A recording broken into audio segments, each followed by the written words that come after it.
At noon. Yeah, that's going to do it for us. Thanks for watching. Hope to see you back here at 4.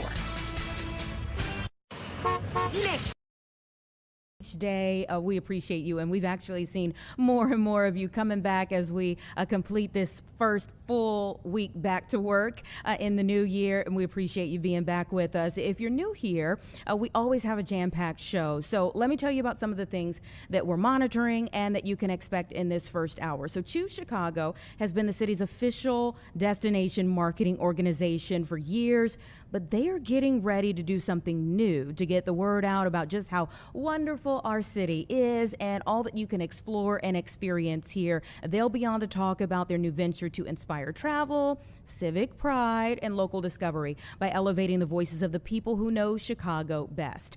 Any police officer will tell you that there's no such thing as a routine stop. Many of them don't like that term, but Florida deputies are making it even more clear by talking about a violent traffic stop and a high-speed chase that just resulted in a missing Florida child being recovered. We'll be talking to them about that. The sheriff is going to be joining me.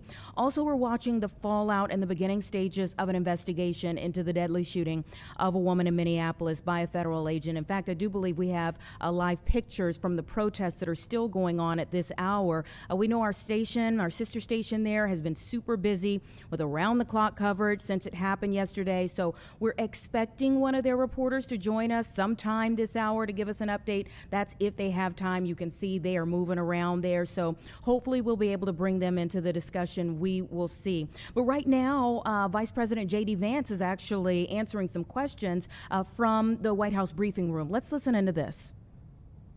If Israel decides to strike again the nuclear sites in Iran, is the U.S. expected to take part? Well, look, we certainly stand by anybody who's engaged in peaceful protest, anybody who's trying to exert their rights for free association and to have their voices heard. Obviously, the Iranian regime has a lot of problems. And as the President of the United States has said, the smartest thing for them to have done, it was true 2 months ago, it's true today, is for them to actually have a real negotiation with the United States about what we need to see when it comes to their nuclear program. I'll let the President speak to what we're going to do in the future, but we certainly stand with anybody across the world, including the Iranian people who are advocating for their rights. I'll take just a couple more questions. Thank you very much, Mr. Vice President. Concerning Venezuela, how would you assure the Caribbean region that they will remain a zone of peace? Because some member states in the region are concerned. Well, look, the President had a very productive phone call with the President of Colombia yesterday, and we continue to talk at all levels of government with a number of our friends in the Caribbean region. I actually think this is really good for peace in the Caribbean, because when you take away a major source of illegal cartel revenue, which is the cocaine trade, the fentanyl trade, other sources of illicit revenue, you actually remove the power of one of the main destabilizing forces in Latin America and in the Caribbean. I really do think, look, we say it all the time, this is the president of peace. One of the ways that you establish peace in your own hemisphere is to make it clear that the United States is going to be respected, that the United States is willing to take power away from criminal cartel organizations and give it to legitimate governments. That's how we see the future of the Western Hemisphere, and we think it's going to be much more peaceful than it was certainly under Joe Biden. I'll take one more question. Go ahead. Okay, so we were listening in there to just a couple of the questions that he's answering. Obviously, when it comes to this portion of a press briefing, the topics can vary. But that final question that we were listening into there, the answer to it, he was speaking about Venezuela and, of course, the operation that took place recently there. He says that they believe, the Trump administration believes that this operation will result in peace in the Caribbean in the end, and that Venezuela was really seen as a destabilizing force before, and so that they have taken power away from criminals and put it back in the hands of legitimate government. And of course, right now, still a lot of question as to what the U.S.'s role will be in that government moving forward. The vice president under Nicolas Maduro has been sworn in as his successor, but we'll see. Of course, there is an opposition party that believes that they should be leading the country right now after elections that they had just a few months ago. So monitoring several things right now from a live standpoint at the moment. I want to go ahead and bring in one of our first guests here to the show today. Governor J.B. Pritzker signed the Clean and Reliable Grid Affordability Act into law. He says that it is continuing Illinois' legacy as a leader on clean energy. workforce development, and climate progress. But let's find out what the Illinois Environmental Council has to say about that. Chief Executive Officer Jen Walling is joining me now. Thank you so much for your time. Thanks for having me today.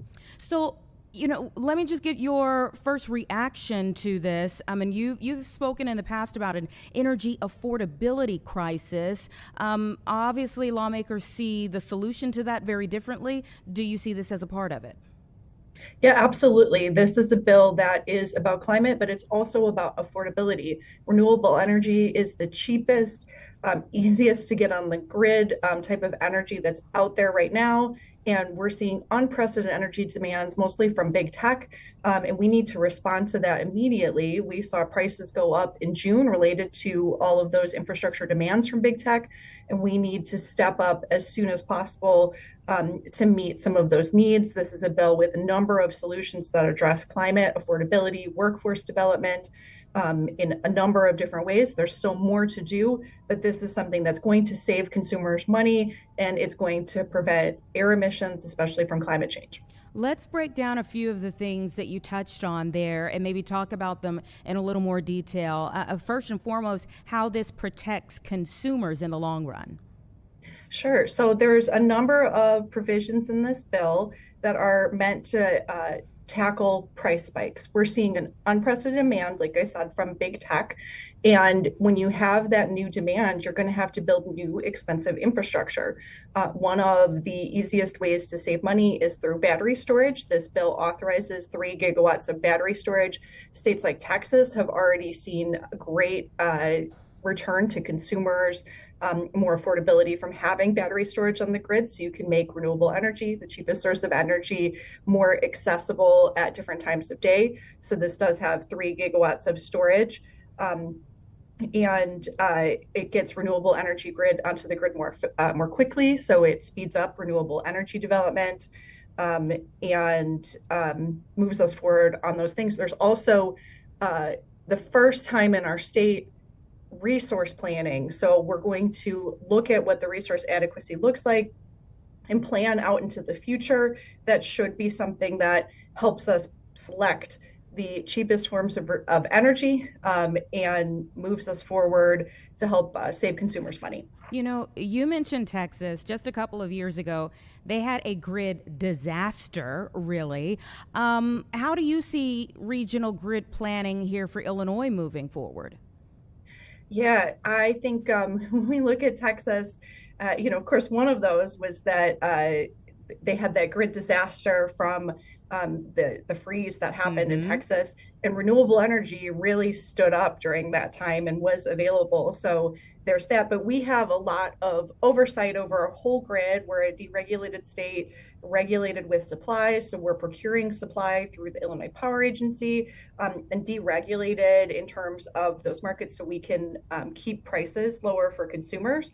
So we have oversight of the state, especially we're in 2 different regional transmission organizations, so through PJM and MISO. And with that resource planning, we're going to be in even better shape to figure out what our needs might be in the future and to make long-term decisions for that resource adequacy. A couple of times you have made mention to big tech. When we talk about the energy required for data centers, one, are there some bad actors, I guess, within our state that you can readily point to that are really on your list? And how do we see that in the future? I mean, do you really see an influx of these data centers and things of that nature?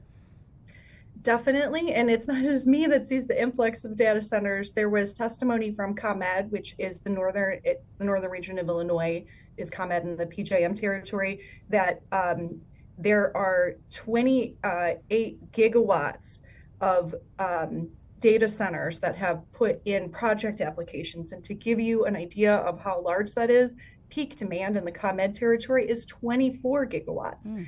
And so this is a huge amount of energy that's going to be needed within the next 5 to 10 years, way more than, just when we passed the Climate and Equitable Jobs Act, our concern was electric vehicles using a lot of energy. This is way more than anticipated. And so I wouldn't point to any particular company because there's nearly 200 data centers that are probably on board already, and we're looking at least 5 more projects that are in the queue. Some of these we've been talking to the city of Aurora, which saw a big data center get in through its warehousing rules, that it didn't differentiate between a warehouse and a data center. And these are huge energy users. They have diesel generators that are there for backup, that if the power goes out, you're running these diesel generators all the time.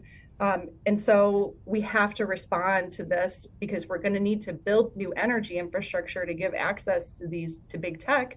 And so that is very expensive for all consumers. You may be paying a small amount to be able to use AI as a consumer, but these energy prices are soaring because of the infrastructure demands that they are putting on the system.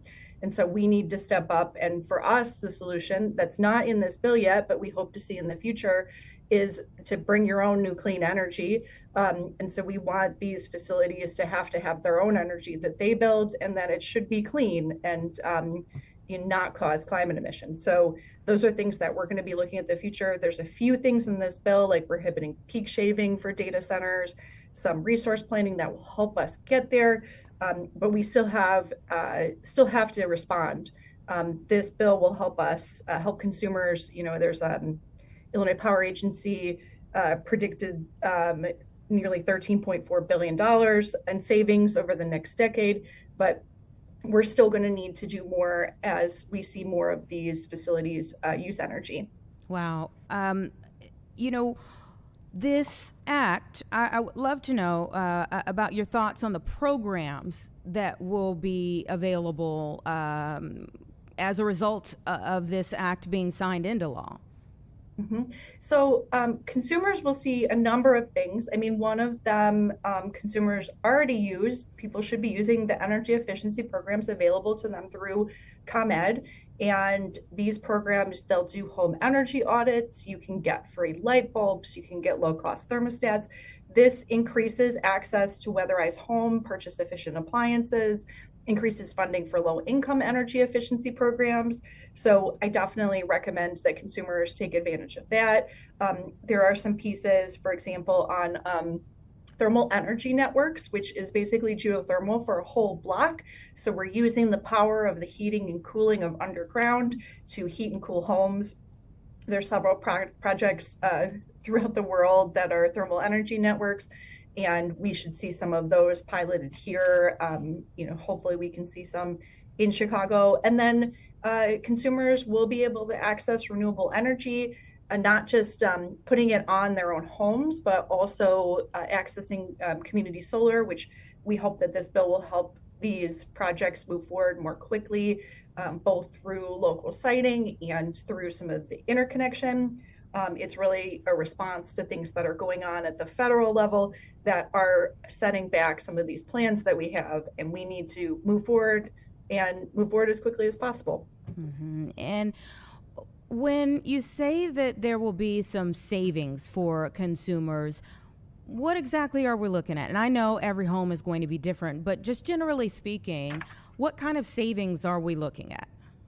Sure. So the Illinois Power Agency, which procures power for the state of Illinois, has said that the Clean and Reliable Grid Affordability Act will save ComEd customers as much as $2.32 a month, and Ameren customers as much as $12.15 a month. And this is through the energy efficiency programs, through the storage programs. And this is based off of also, this June we saw skyrocketing electricity prices, and this will help with those prices continuing to go up and save consumers money based on where we would go without this bill. So it's going to be something that makes energy more affordable. We needed to do it. We needed to act now. There's still going to be pieces we need to move forward, but this is incredibly important, nation-leading climate and affordability bill. We're really excited to have worked on it. I mean, nation leading is strong wording there.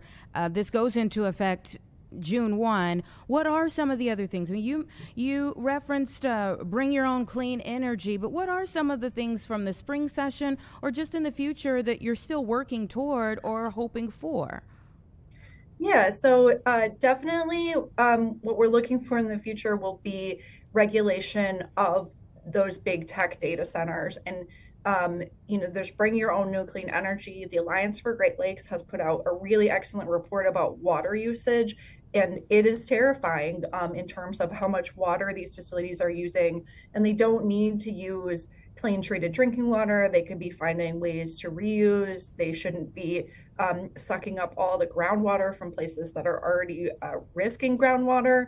So we're hoping that we'll see an entire framework related to big tech that comes in the future that ensures that they're not overusing resources, that they're protecting the environment, and they're not making our energy bills unaffordable. So that's what I see going into the spring. Of course, there's going to be a lot of challenges with the election and the budgetary difficulties we may face. But I think that this is something that consumers are clamoring for things to be more affordable. We're working to make energy more affordable through the bill that the governor signed today and through what we want to do in the spring session. In terms of challenges, what has been some of the pushback to the goals that you're trying to achieve?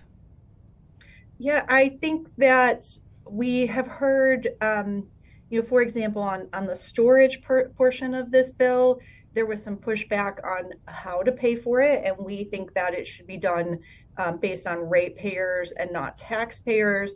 And that is not something that the large industrial users of energy are very excited about because they use a lot of energy, so they would be paying more for a rate basis. But it's a great, it's great for your average ratepayer. It's going to save them money, and so that's been some of the pushback. But we've been very excited to work with labor on this bill. So all of our great working people that are bringing these projects by building them, by operating them, by moving them forward, have been great partners. They're really excited about it. So I think that this was a bill that brought a lot of different interests together and was a lot of excitement from the legislature. And we're going to keep moving these forward. They're very, very popular programs, very well supported by Illinoisans. And it's going to keep moving forward, and people will see more and more programs that are accessible to them. Jen, all right. We'll have to check back as those programs come to fruition. Thank you so much. I appreciate your time. Thank you. All right, take care. Everybody, it's about 1:18 right now. We're getting ready for a conversation about a stunning turn of events that took place for sheriff's deputies in Florida. You really have to hear it. The sheriff is actually going to be joining us after this break. So we'll take 2 minutes. We'll be back with him coming up after this.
Right, 120 right now. And when you hear a headline that says a missing Florida child recovered after violent traffic stop and high speed chase, it literally makes you stop in your tracks. I want to go ahead and bring in Sheriff Rick Staley of the Flagler County Sheriff to talk a little bit more about what happened down there and where things go from here. Thank you so much for your time. Yeah, well, thank you for having me on this afternoon. This sounds horrifying. Walk me through what took place. Well, this really is a New Year's Eve miracle where we rescued an 11-year-old from the grasp of a sex offender. So on December 28th, this young man was last seen by his family at their home in St. Johns County, Florida, which is the northern border of our county. They reported him missing to the St. Johns County Sheriff's Office on December 30th. On December 31st, we received a call of a suspicious vehicle with two young kids in the car, older man, that was known by the caller to be a convicted sex offender. And they thought that it was suspicious that he had two younger kids in the truck with him. Our deputies got behind the vehicle, pulled him over for a traffic violation, got three people out of the vehicle. Harston, who is the sex offender, 60 years old, was the driver. A 15-year-old that we now understand was more of an accomplice, and the 11-year-old missing child. Deputies immediately picked up that something was wrong, was off. They separated everybody, got the 11-year-old back away from his kidnapper, and built a quick rapport with him. And he told us that he had been lured to a Flagler County camping tent area in a wooded area. This is a very rural, sparsely populated area of our county in the northern part of our county that borders St. Johns County, by somebody that he somewhat knew through social media, a 15-year-old. When he got there, the 60-year-old sex offender strangled him. Oh my gosh. To the point where he had actually passed out. And when he came to, his hands were tied with shoestrings. There was an extension cord used to tie his feet and then hook that to his hands. In Florida, we would call that how you tie a hog, basically, hog tie. And put him in the back of the pickup truck where he held him for the next 3 days. Oh my. Making him drink alcohol, smoke marijuana, and told him that he was going to kill him. And so this young man was extremely frightened and truly thought he was going to die on New Year's Eve. So when we got that story, our deputies went to detain Harston, the 60-year-old, and he attempted to flee on foot. Deputies tackled him. He tried to grab a deputy's gun. Fortunately, he was unable to do that, and deputies were able to secure him. While that was going on, the 15-year-old, who at that time we did not know was an accomplice in this kidnapping, got in the pickup truck, stole the pickup truck, and led the other deputies on a pursuit into the western part of the county as deputies attempted to stop that driver. Their patrol car was rammed purposely by the offender, the 15-year-old, which sent both vehicles into a wood line. And the stolen vehicle that the 15-year-old was driving rolled 5 or 6 times before it ended up in a pasture area. And the driver got out of that and ran, was quickly apprehended. And then the rest of the investigation, we determined over the course of the next day that Harston had actually kidnapped this 11-year-old with the assistance of the 15-year-old. So the 15-year-old's being held on felony charges in a Florida juvenile detention facility. And I believe in the next week or so, we will charge him with being a co-conspirator to the kidnapping. Harston has been charged initially with resisting with violence, attempting to deprive a deputy sheriff of his gun, and then he has since been charged with kidnapping and a litany of other crimes, child abuse, robbery by force, and he's now being held under no bond. There's so much to this. Oh, my goodness. So, first and foremost, do we know who the 15-year-old was to the sex offender? Like, was this his child, or was this possibly a victim at one point in time, then turned into an accomplice in this particular situation? Well, that's what we're still trying to determine. That's why we haven't charged them with being a co-conspirator yet. They're not blood related, but this is a rural area of the county. It's bordered, like I said, in two counties, the more populated areas in St. Johns County. Our area is very rural. No homes are built there, homemade dirt roads, and it's kind of a no man's land. And we have a lot of criminal activity that occurs in that area because it's so remote, it's hard to get to. And so from what we understand, Harston, who's a 60-year-old sex offender, he's befriended these kids in that area. He works on their ATVs, does things like that. Well, he served 5 years in prison for false imprisonment, 3 counts of that, and sexual assault. He was sentenced to 12 years, but they gave him credit for almost 6 years that he spent in a mental health institution while awaiting trial for those charges that were in St. Johns County. So what a perfect place for a sex offender to find new victims in a rural area, befriending kids, relatively low income location. And, you know, so could the 15-year-old have been a victim at some point? It's possible.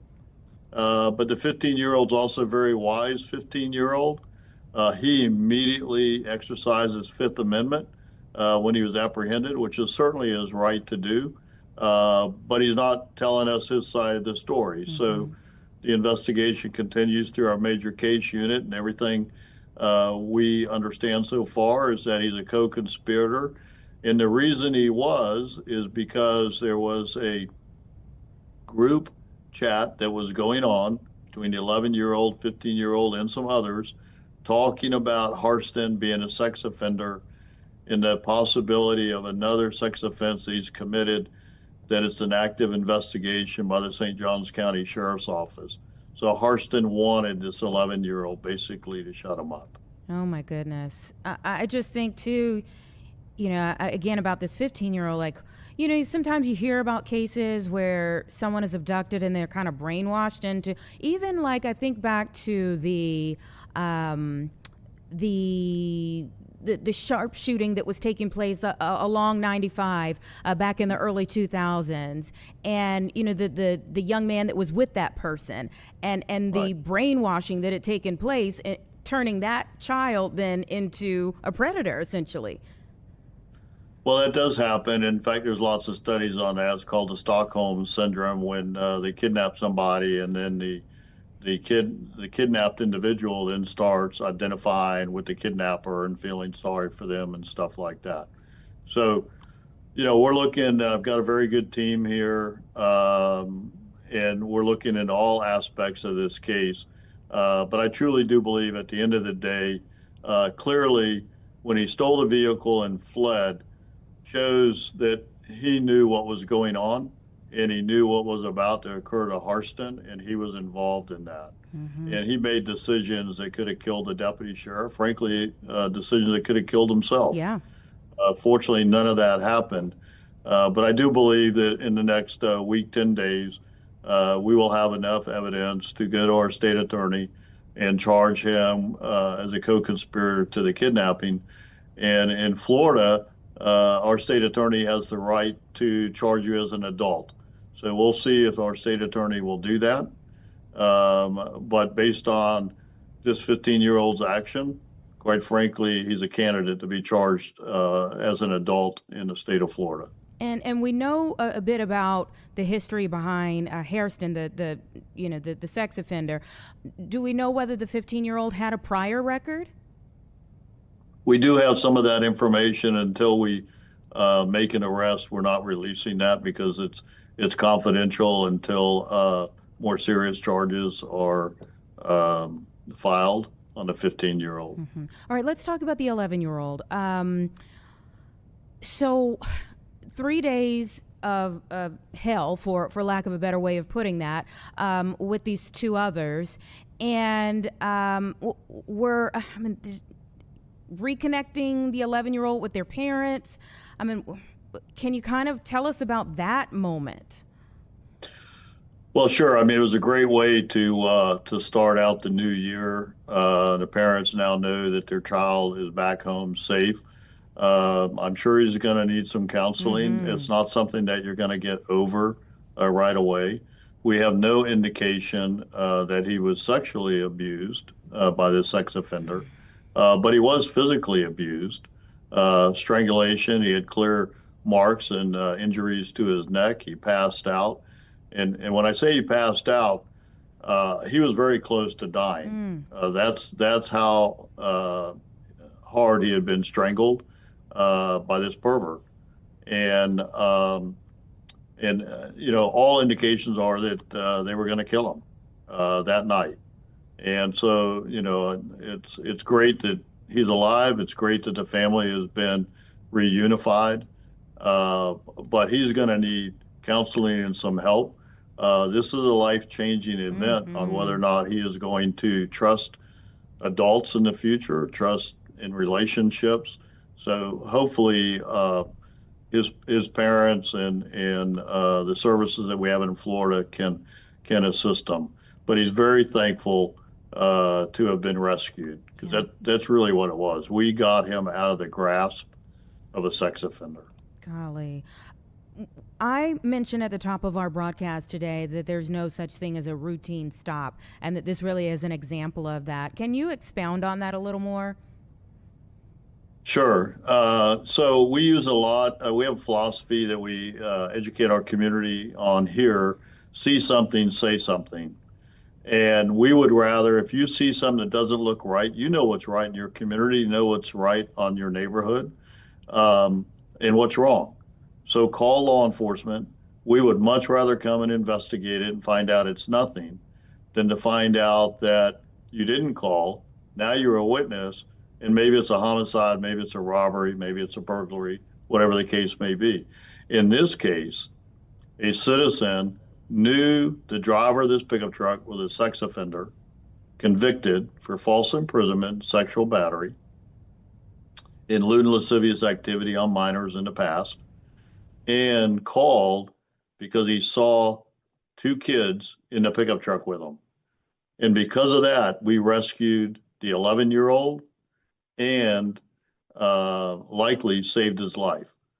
So, I think God put the citizen in the right place at the right time, and put my deputies in the right place at the right time in the northern part of our county to be able to spot this vehicle and bring this crime to a stop. And so, you never know what you're going to find when you do a traffic stop. I was shot on duty early in my career, not from a traffic stop, but on a relatively minor disturbance call. And it turned into a deputy-involved shooting. And we won't go into all those details, but so you just never know. And that's why you always have to be tactically aware, why you have to look beyond the traffic stop. In this case, our deputies picked up that something was going on, and actually the missing child had given us a fictitious first name because the kidnapper had told them to use this name. But we could tell he was really nervous. We knew something else was going on. He was frightened to death, basically.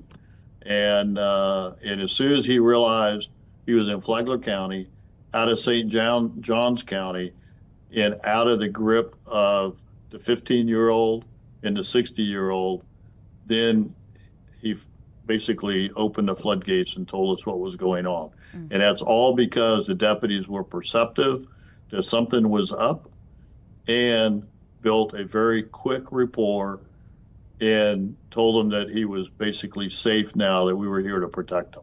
Wow. Wow, wow. What a harrowing tale. And how are your deputies now?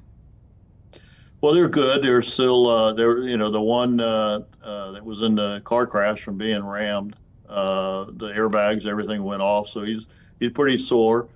Fortunately, the nothing was broken, and the patrol car didn't flip over like the pickup truck did. So the county south of us is Daytona International Speedway, where the Daytona 500 was, and I looked at the car camera on the ramming of the car, and then what occurred after that.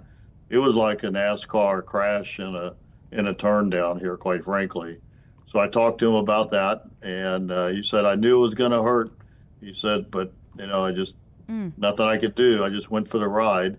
And one of the deputies on the initial fight, when Harston tried to grab the deputy's gun and was resisting arrest, has some pulled shoulder. But at the end of the day, they're going to heal. Patrol cars can be replaced, but we saved an 11-year-old and rescued him, and that's the important part. Yeah, true protecting and serving, and we're grateful that they're going to be okay.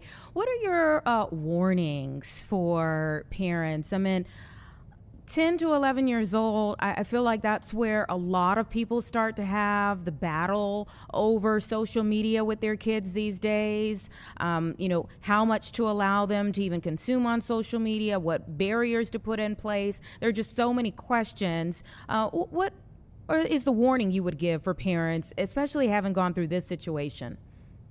Well, parents need to stay engaged with their children. In Florida, I tell them, in my county, be the sheriff of your home.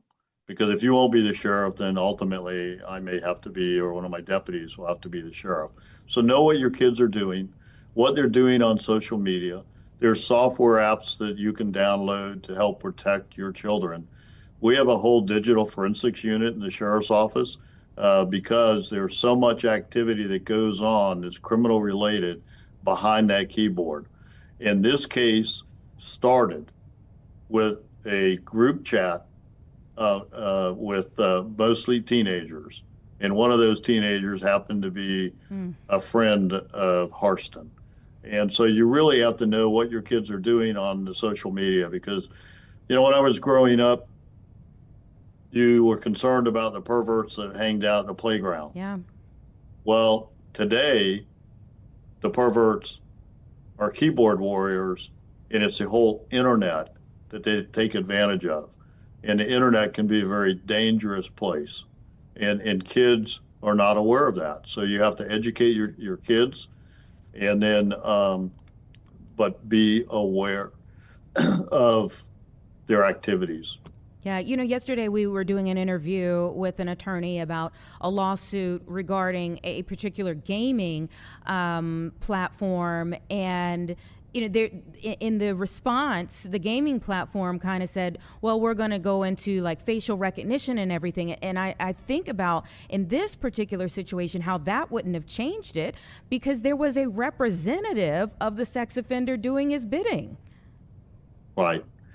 Well, I mean, that just shows you the dangers. And now you have AI in the middle of all this too, and that's changing a lot of and making it actually more dangerous. People are creating child pornography using AI, and they can take a picture that they find of your child or you on the internet, and all of a sudden it's been made into, something illegal and child pornography, or some video that you don't want out there. So, it's a dangerous internet world. Internet does a great thing. I can certainly tell you, my wife does a lot of shopping on Amazon.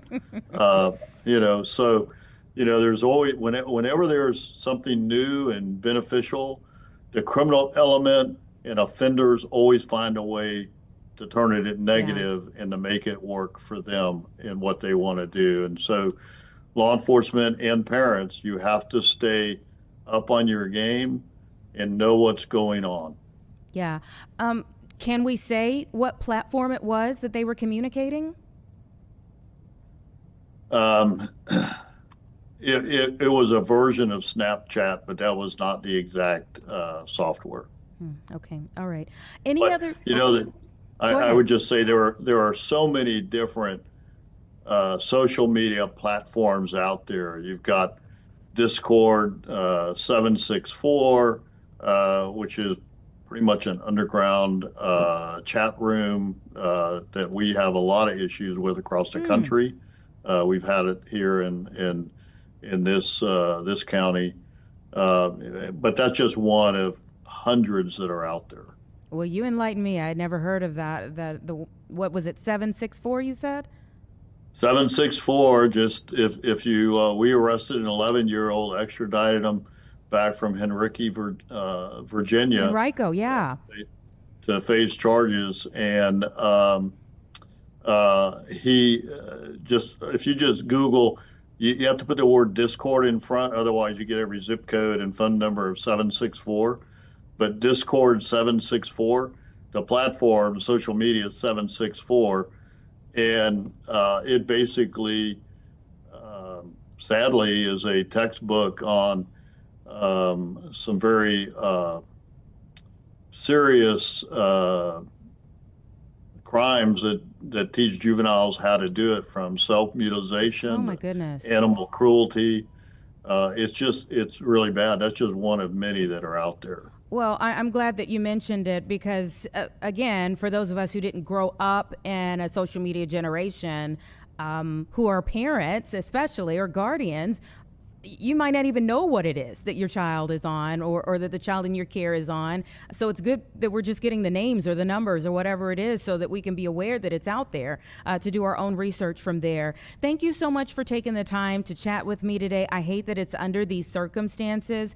I'm glad that your deputies are okay. And thank you for spreading the word about what's going on for other people to try to avoid their children getting in the same circumstances. Well, you're welcome. And what I would suggest is that, your law enforcement up there in the Chicago area, I'm sure has prevention and education programs on what parents should do to protect their kids from the internet. So I would just reach out to your local law enforcement agency and just see what's available, or just search on the internet. You can find plenty of resources that you can be an active role as a parent and protect your kids. Sheriff Staley, we so appreciate you. Thank you so much. Thank you. Take care. It is 1:43, everyone. I mentioned at the top of our broadcast that one of the developing stories we were continuing to watch right now is in Minnesota. Let's take you back there, and you can see the activity that's going on right here. Lots of federal agents in that area. Obviously, things have been really ramped up over the last several days. We had about 2,000 ICE officers, and let me just say federal agents, because that could comprise Customs and Border Patrol and others as well, that descended upon this area over the weekend. And then by yesterday, we had a deadly shooting involving one of those federal agents. There were protests overnight. You can see some of the protesters out right now. And in fact, we're told that an arrest in this area just took place. So that's why people are out. You can see blowing the horns. That's something that people here in Chicago are very used to as well during Operation Midway Blitz, with their phones out, trying to record what's going on. And in fact, there are varying degrees of what took place yesterday, with varying stories as to what took place yesterday. But a part of that was that the woman who ended up losing her life was filming or having some filming going on to a situation that was happening in that area. So you can see here, it looks like the federal agents are trying to make an arrest. Not that the arrest has already taken place, that they're trying to make the arrest here, and that people are filming. There's a photographer, and then there are a lot of people around who just have their cell phones out, just residents in the area who just have their phones out. They're trying to kind of wave them over this vehicle right here, with a lot of people out in the streets. Again, we have seen a protest overnight here following the death of the 37-year-old woman yesterday. We also had protests here in our area as a result of it as well.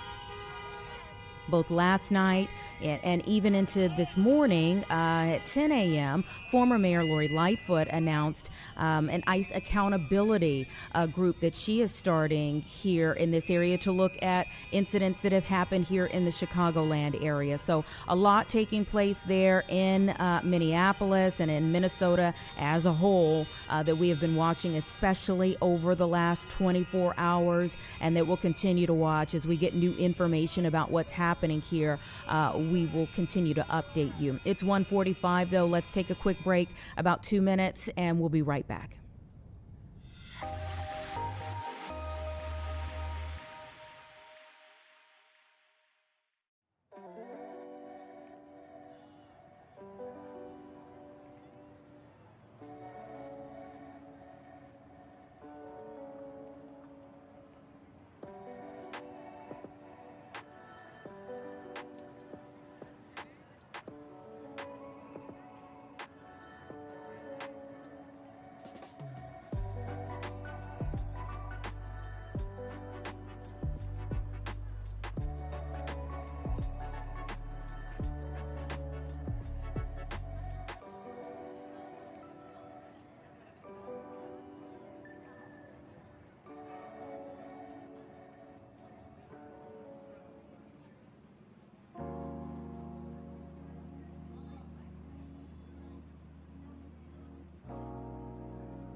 Welcome back, everyone. It's about 1:48 right now, and we know that Choose Chicago is the city's longtime official destination marketing organization. But, we're all trying to learn how to meet people and talk to people in new ways, in new places. Looking over our city, there's no bad vantage point. It's a beautiful city, and they're always great at telling us about things that we can explore, things that we can experience, and now they're just doing it in an all-new way. Lisa Nucci, the Chief Marketing Officer for Choose Chicago, is joining me now, and you have a new title of podcast co-host.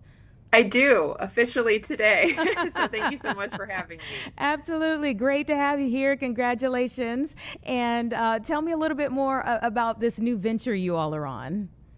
So it's a really exciting day here at Choose Chicago and for our city. As you mentioned, our job is to really get people excited about visiting Chicago, whether it's for the first time or time and time again, but also get people locally excited about exploring their city, which constantly evolves, as you know. And so we launched All for the Love of Chicago as a social media marketing campaign a few months ago. And really it's about Chicagoans talking about how awesome Chicago is. And that just really inspired us to create a podcast where we create another outlet to share those amazing stories about the locals that call this place home, about transplants that now call this place home, and inspire future visits to the city. I think it's awesome. And clearly, and I remember having you all on Good Day Chicago when you were getting ready for the social media campaign. Clearly it worked. Clearly it was well received for you all to take it another step further.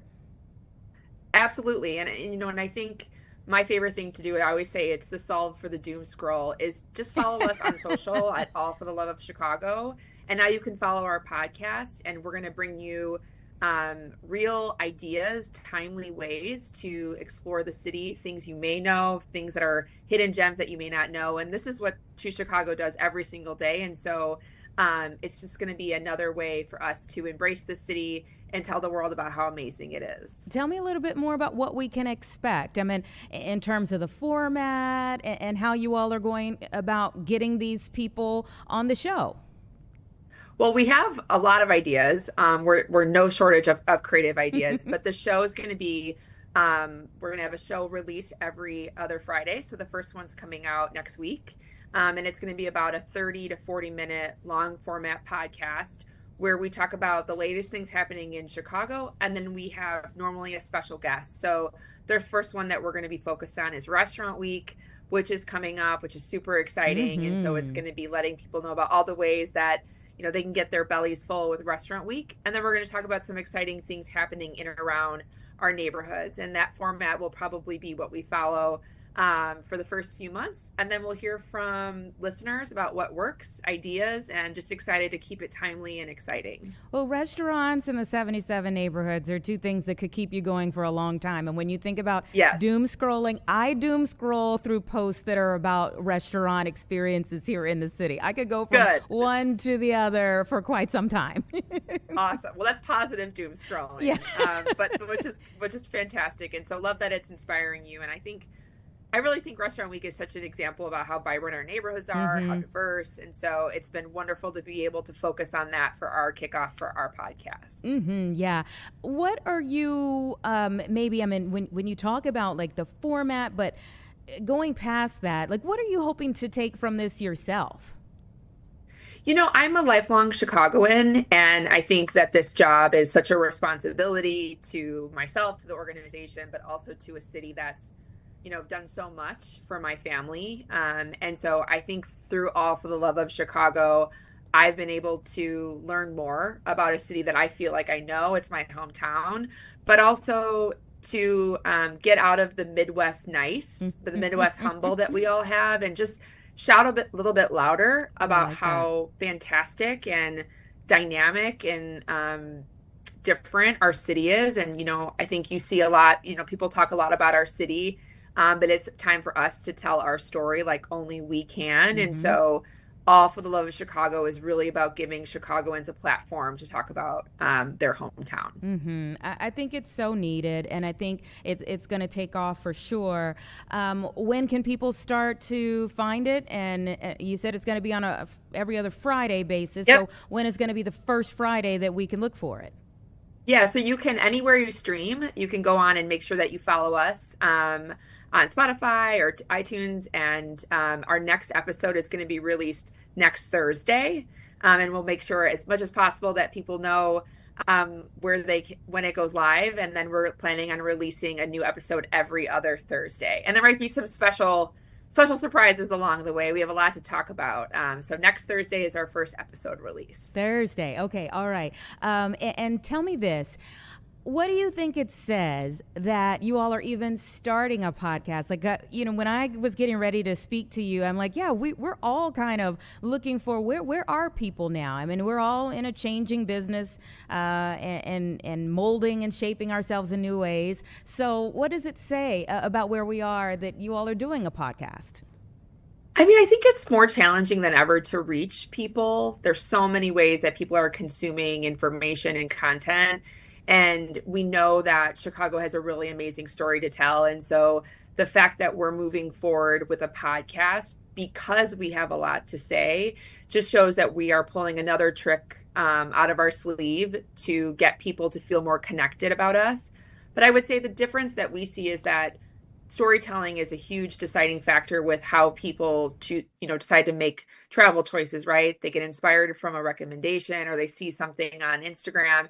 And so this is just another way for us to push the amazing stories about our city forward. And Choose Chicago is, you know, at the center of all of that. And so we feel like we have a great responsibility and a great opportunity to, you know, use this podcast to really promote such amazing city that has things going on all year round. Well, I look forward to seeing it and consuming it. Thank you so much for joining me today to talk a little bit more about it. Congratulations again.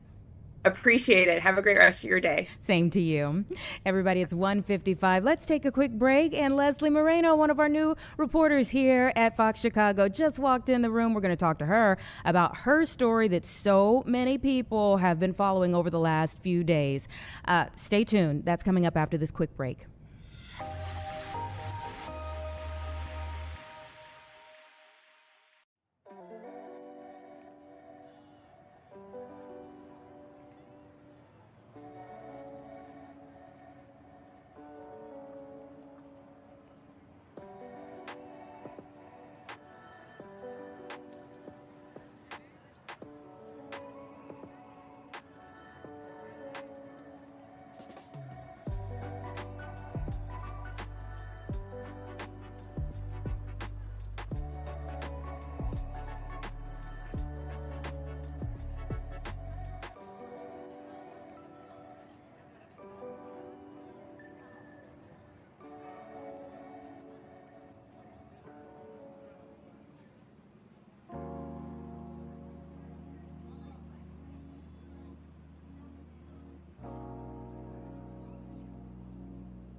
Okay, welcome back, everyone. It's 1:57. We're getting ready for the 2 o'clock hour, and we have several different stories that are kind of, or interviews that are planned for the 2 o'clock hour. We asked Leslie Moreno to come up, though, and to give us an update on a story that she's been following over the last 3 days now of a missing woman, a CPS teacher. Yeah.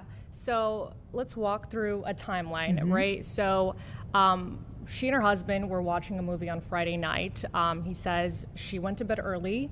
When he woke up on Saturday morning, she was already gone. He says that she had an acupuncture meeting on Saturday morning, so he didn't think anything of it. He just thought that's where she was. He went to boxing like he normally does on Saturday morning. And then, I guess family was trying to contact her, text her. She wasn't answering. Afternoon Saturday, that's when family started to get worried. And that's when the official police report was filed, the missing persons police report. So yesterday, the update was that her vehicle had been found. Both the husband and the brother-in-law, her brother-in-law texted me saying that her vehicle had been found. They wouldn't share the location. They also wouldn't share the condition that the vehicle was found in or what items were found in that vehicle. And CPD won't confirm that it was found yet, right? No, they won't confirm. We reached out to them yesterday, and then I reached out today again to see if they could give us any details. They're not giving us any updates. Again, this is just what the family is telling us. Vehicle was found. She wasn't in there, obviously. Don't know what condition the vehicle was in. That was yesterday. And then today, maybe about 2 hours ago, an hour and a half ago, the brother-in-law texted me that there is footage, surveillance footage of her parking her vehicle, walking out of that vehicle, but he says there's no footage of her walking back to her car. So you're probably wondering, where is this vehicle? Where was this vehicle found? Where is the footage from? What neighborhood? What street? They're not telling us because obviously police are investigating and they don't want people to be in that area as they're, searching and investigating. So that's what we know right now. We did reach out to police once again today to see if they could give us anything. And do we believe that the surveillance video of her getting out of the vehicle, is it in the area? And has anybody said, is the surveillance footage from the area where her car was eventually found? Or is it maybe possibly from another area that she visited at some point in time? Well, her acupuncture appointment was in Wicker Park. Mm-hmm. So if she went to that appointment at like 8, 9 in the morning on Saturday and the footage is from that time, it could be in that area. Mm-hmm. Again, this is just Yeah. going off of what we're assuming here, but that footage, if her vehicle was found yesterday, that footage is probably from before her vehicle was found, obviously. Okay. Obviously, anytime we have a situation like this with a missing person, the hope is always that they will be found safely at some point in time. There is also an issue in terms of like medication that she may be missing. Is that correct? Yeah, her husband did say that she took some time off from work and she was expected back to work on a Monday. He did mention she had been a little stressed and has been dealing with some mental issues, some mental health issues. But he did say that she's never run away before. Nothing like this has ever happened. So it was very out of character. He did say that she loves her job, she loves teaching, she loves the kids. So She's a special education teacher, right? Yeah, Robert Haley Elementary. So it's just a lot of red flags there for the family.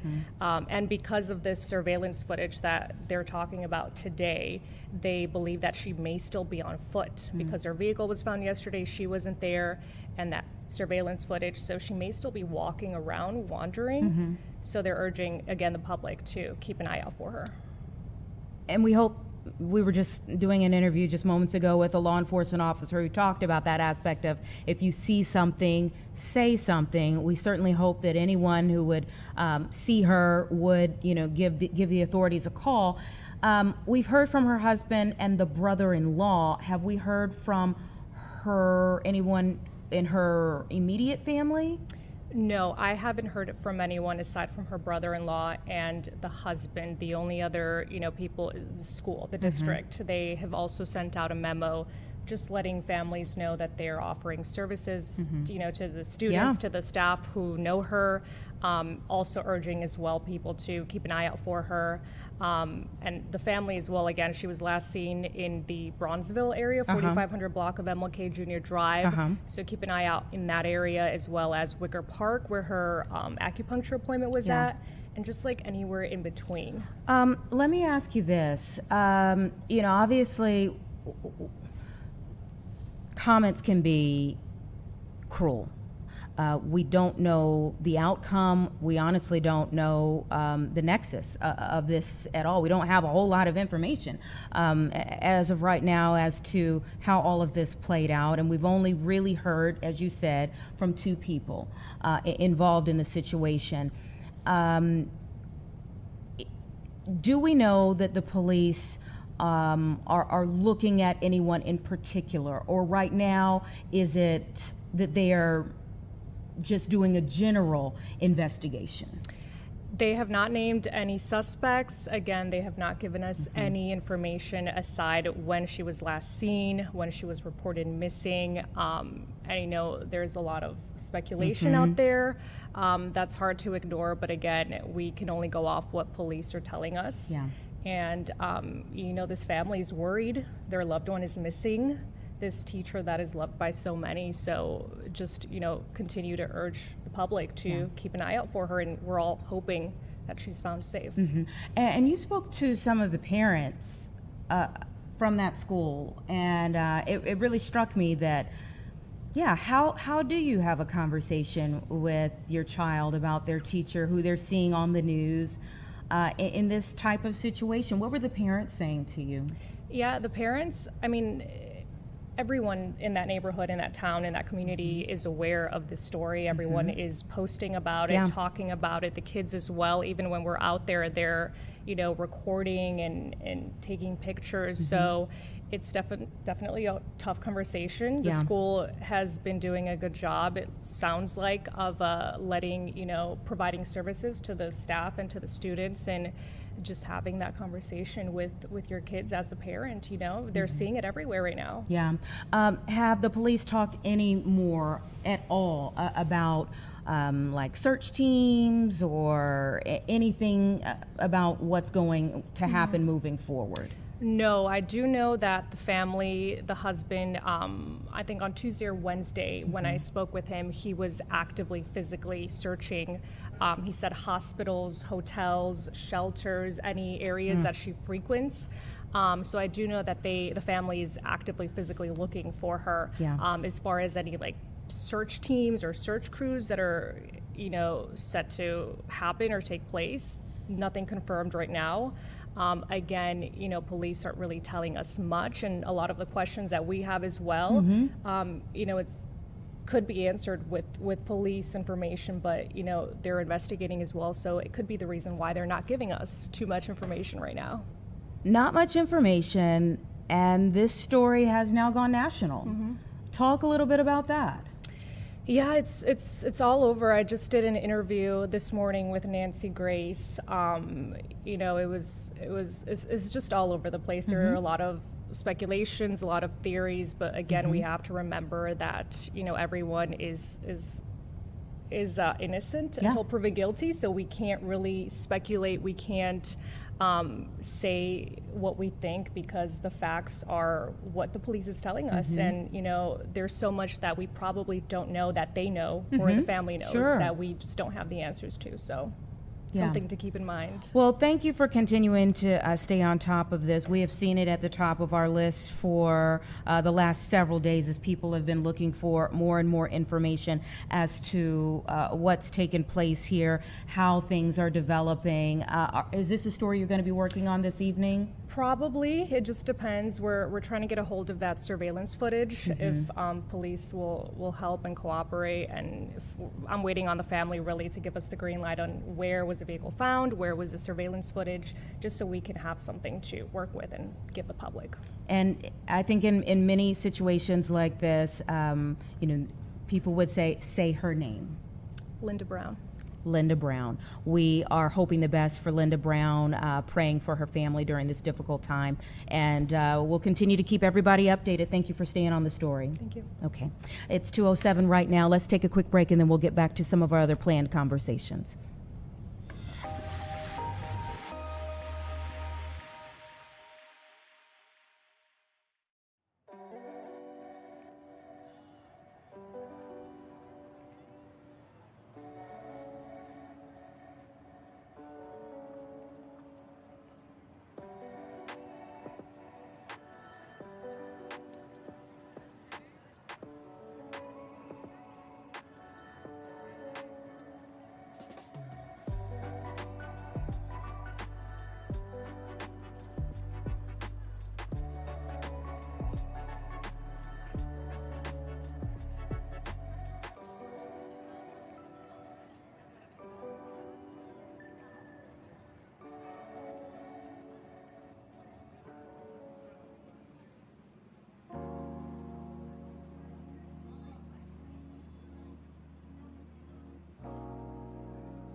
Just about 2:10, everyone. Thanks so much for being here in our 2 o'clock hour of Chicago Live. Let me tell you a little bit about the things that we have planned ahead for us. Amazon is now doling out some settlement payments for accusations that they received just a few months ago from the Federal Trade Commission about duping customers into signing up for Prime and making it hard then for customers to cancel their membership. So we're going to talk a little bit about what people can expect, who's even eligible for the payments that they are sending out.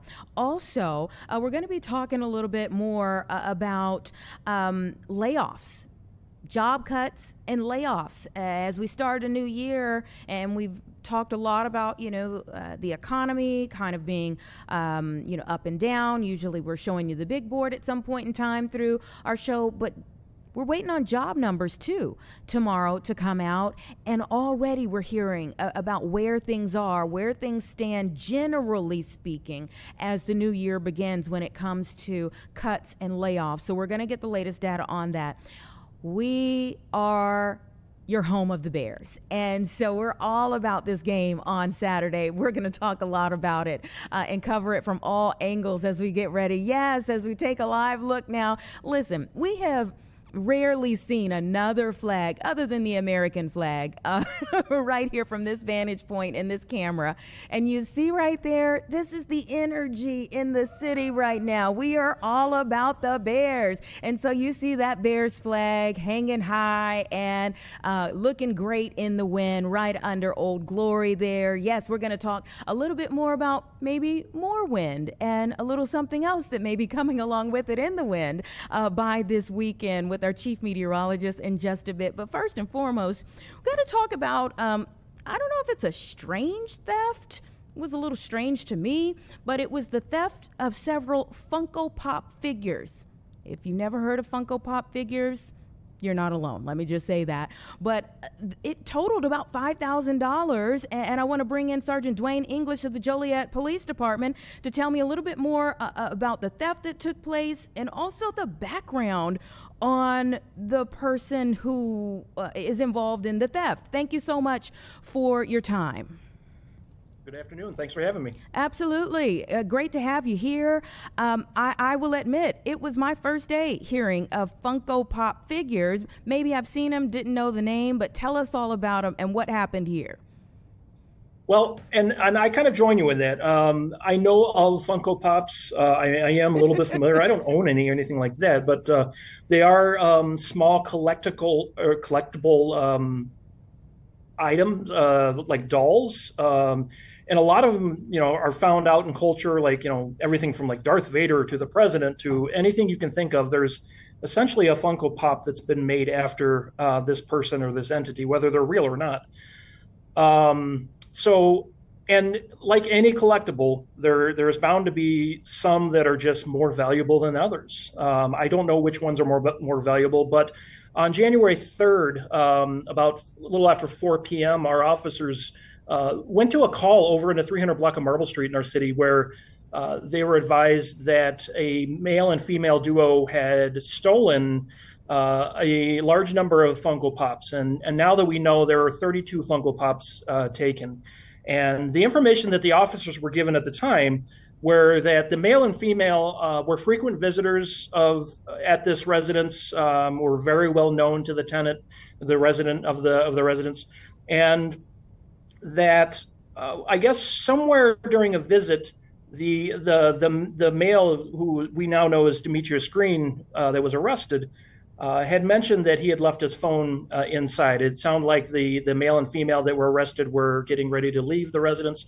And then at that time, they went back in to retrieve a cell phone, which they told the resident at least was a cell phone. And then at that time, they pulled out garbage bags and then pretty much started filling them with boxes of Funko Pops. And now we know there were 32 taken in total. And and after they left the residence, they got into a rideshare car that they had apparently planned to have at the residence and made their getaway in that fashion. Not a ride share as your getaway. Oh my goodness, you just put somebody in the middle of something they had no clue about. Right. So like, oh my goodness, okay. I'm sure that was not a part of their day that they would like to recall. So you have a history. Your department has a history with this Demetrius Green.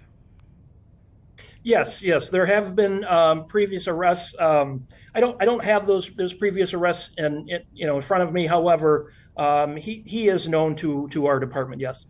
And I'm seeing here there was a reckless homicide 8 years ago this week, committed by this Demetrius Green. So this is no a person who's just stealing. I mean, he has some serious crimes in his past.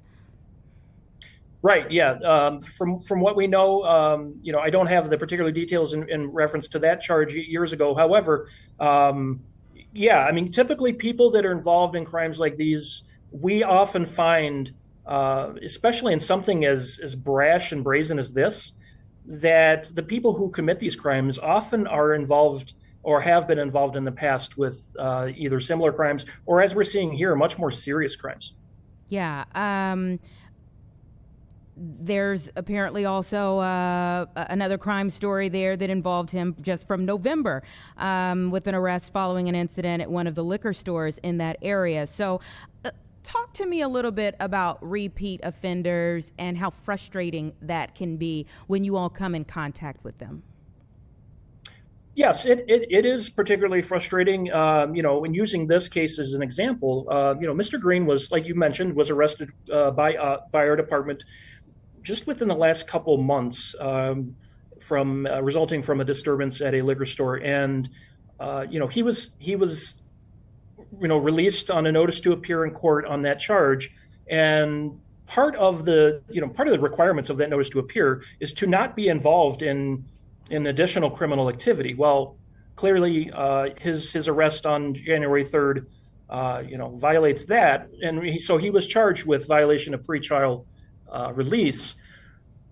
Again, no matter which side people sit on, there is the Safety Act in the state of Illinois, and what we're finding here at the Joliet Police Department is that it is increasingly frustrating and difficult because prior to this act, what crimes were detainable are no longer detainable, and so many times our officers are out there every single day arresting, or responding and deciding to arrest someone, and oftentimes these people are released within 30 minutes to an hour. Wow. And they're able to sign their name, and and like I said before, sometimes people engaged in criminal activity, they do it more than once, and so when our officers come across repeat offenders, it's frustrating, and also because they want to. Our officers every single day, our men and women, they want to keep the community as safe as they can. They want to make sure that the people who belong behind bars remain behind bars. But unfortunately, a lot of that is just out of our hands now. And the judge actually has a say in whether they stay there. So, there's that aspect of it too. It's not just that, okay, well, the law says this and you can go. The judge could have decided to keep him behind bars when you all apprehended him. So I guess looking forward, what happens now? Well, what happens now is hopefully that, it's our hope, even though they were arrested, that these individuals, they learn from this and that they're held accountable. Whether that means, if they're held accountable, like you mentioned, a judge will ultimately determine if Mr. Green remains behind bars or not, and that's up for that judge to decide. However, what we want as a police department, in this case and many other cases that our officers deal with, is the accountability, because without that, there will be that tendency for these people to reoffend, and whether it's something very low level or something very, very, very, very serious that affects the everyday public safety of our citizens here in Joliet. So we want that accountability, and we want to make sure that an arrest is just a piece of the puzzle, right? And so we want we want that arrest to take place, and that we want to ensure that and do what we can to make sure that judicial process that takes place following the arrest holds these people rightly accountable. Sure. Thank you so much for your time. Thank you for what you do on a regular basis. We appreciate you. Thanks, Anita. All right, you take care. It's about 2:20, everyone. Let's take a quick break. Our chief meteorologist just walked in. Let's get this Bears game day forecast after the break.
Ago.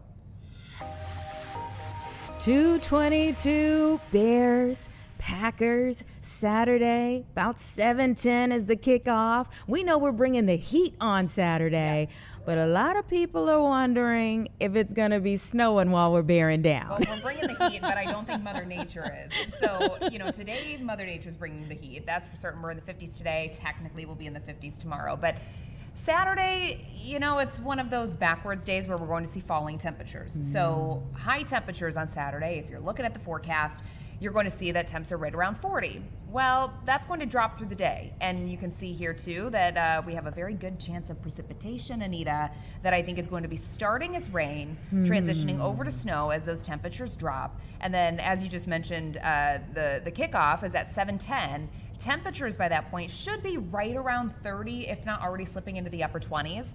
It's also going to be windy, but with temperatures in the upper 20s to near 30, any remaining precipitation, it's going to be in the form of snow by that point. So, there's a lot of hype, a lot of people getting excited. This could be a snow game, but this is not going to be a major weather maker for us. I think it's more of one of those nuisance systems that are coming through.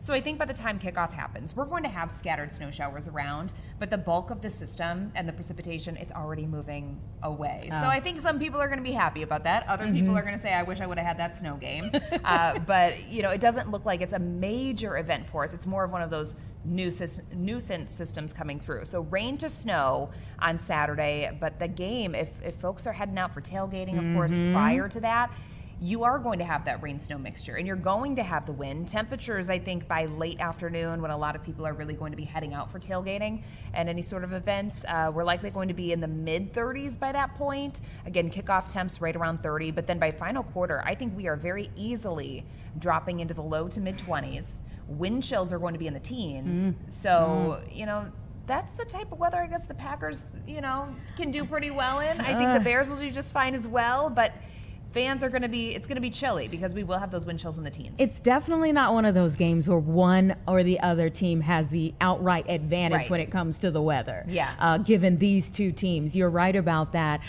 You know, when we talk about temperatures, I'm thinking, hey, Bears fans, we've been out there in colder temperatures than this season already. Well, think back to just a few weeks ago. We had those sub-zero temperatures. We had wind I was chills. there. Well, you're crazy, girl. You wouldn't have caught me out there. But yes, we had wind chill temperatures that day that were close to 20 degrees below zero. So, you know, we're not dealing with the dangerously cold conditions. These are conditions I think that all of us can handle. You know, we're kind of built for this in January. So it's going to be your very average January weather going into Saturday, although we will have to deal with kind of that rain snow mixture to get things started. Yeah, something tells me people will have a little liquid that'll give them the courage to endure it all, you know. Just something tells me there might be a little of that out there. And you were talking about the wind. I'm hoping it's only blowing in the direction of the Packers kicker when he's trying to you know, only in their direction. But you know, we've even seen, we have a wonderful picture just showing the energy of our city right now, where you can see the flags flying out there. Typically it's only the United States flag, but right under there you can see the Bears flag, and they're going already. That wind is already out there. Out and about today, actually, just even in my building, I've seen so many people wearing their Bears outfits, their gear.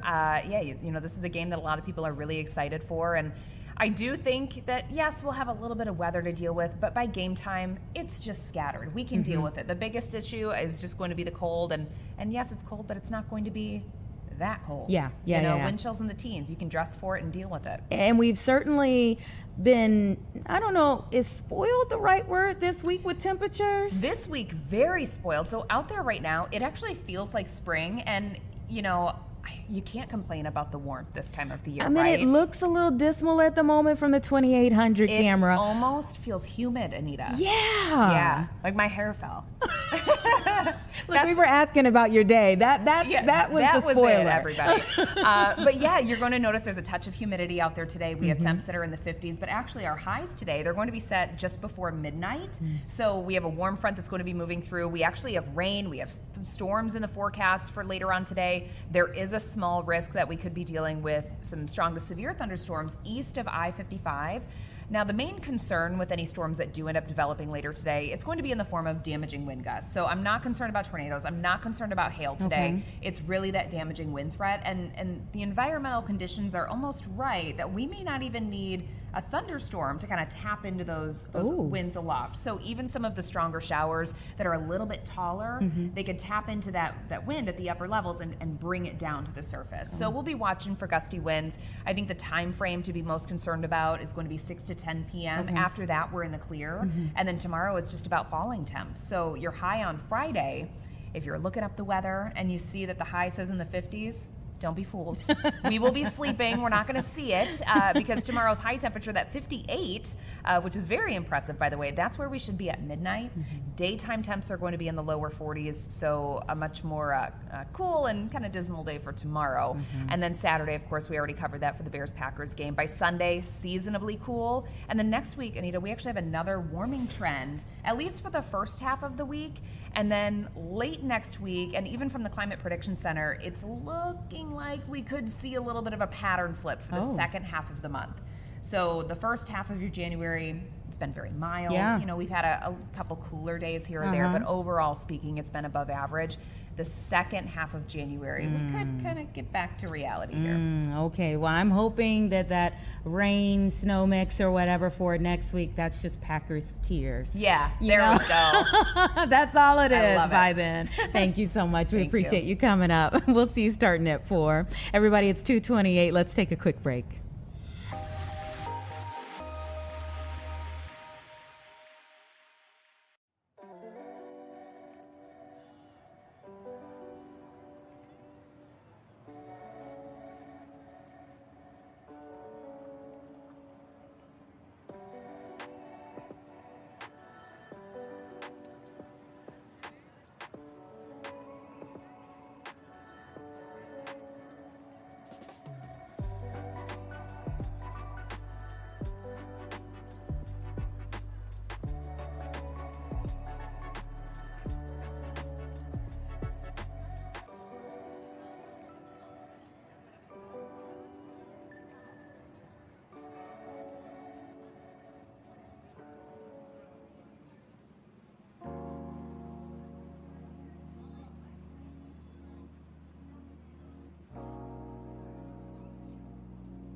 2:30 right now. Thanks everybody for staying with us. You know, as we start a brand new year, everybody wants to put their best foot forward.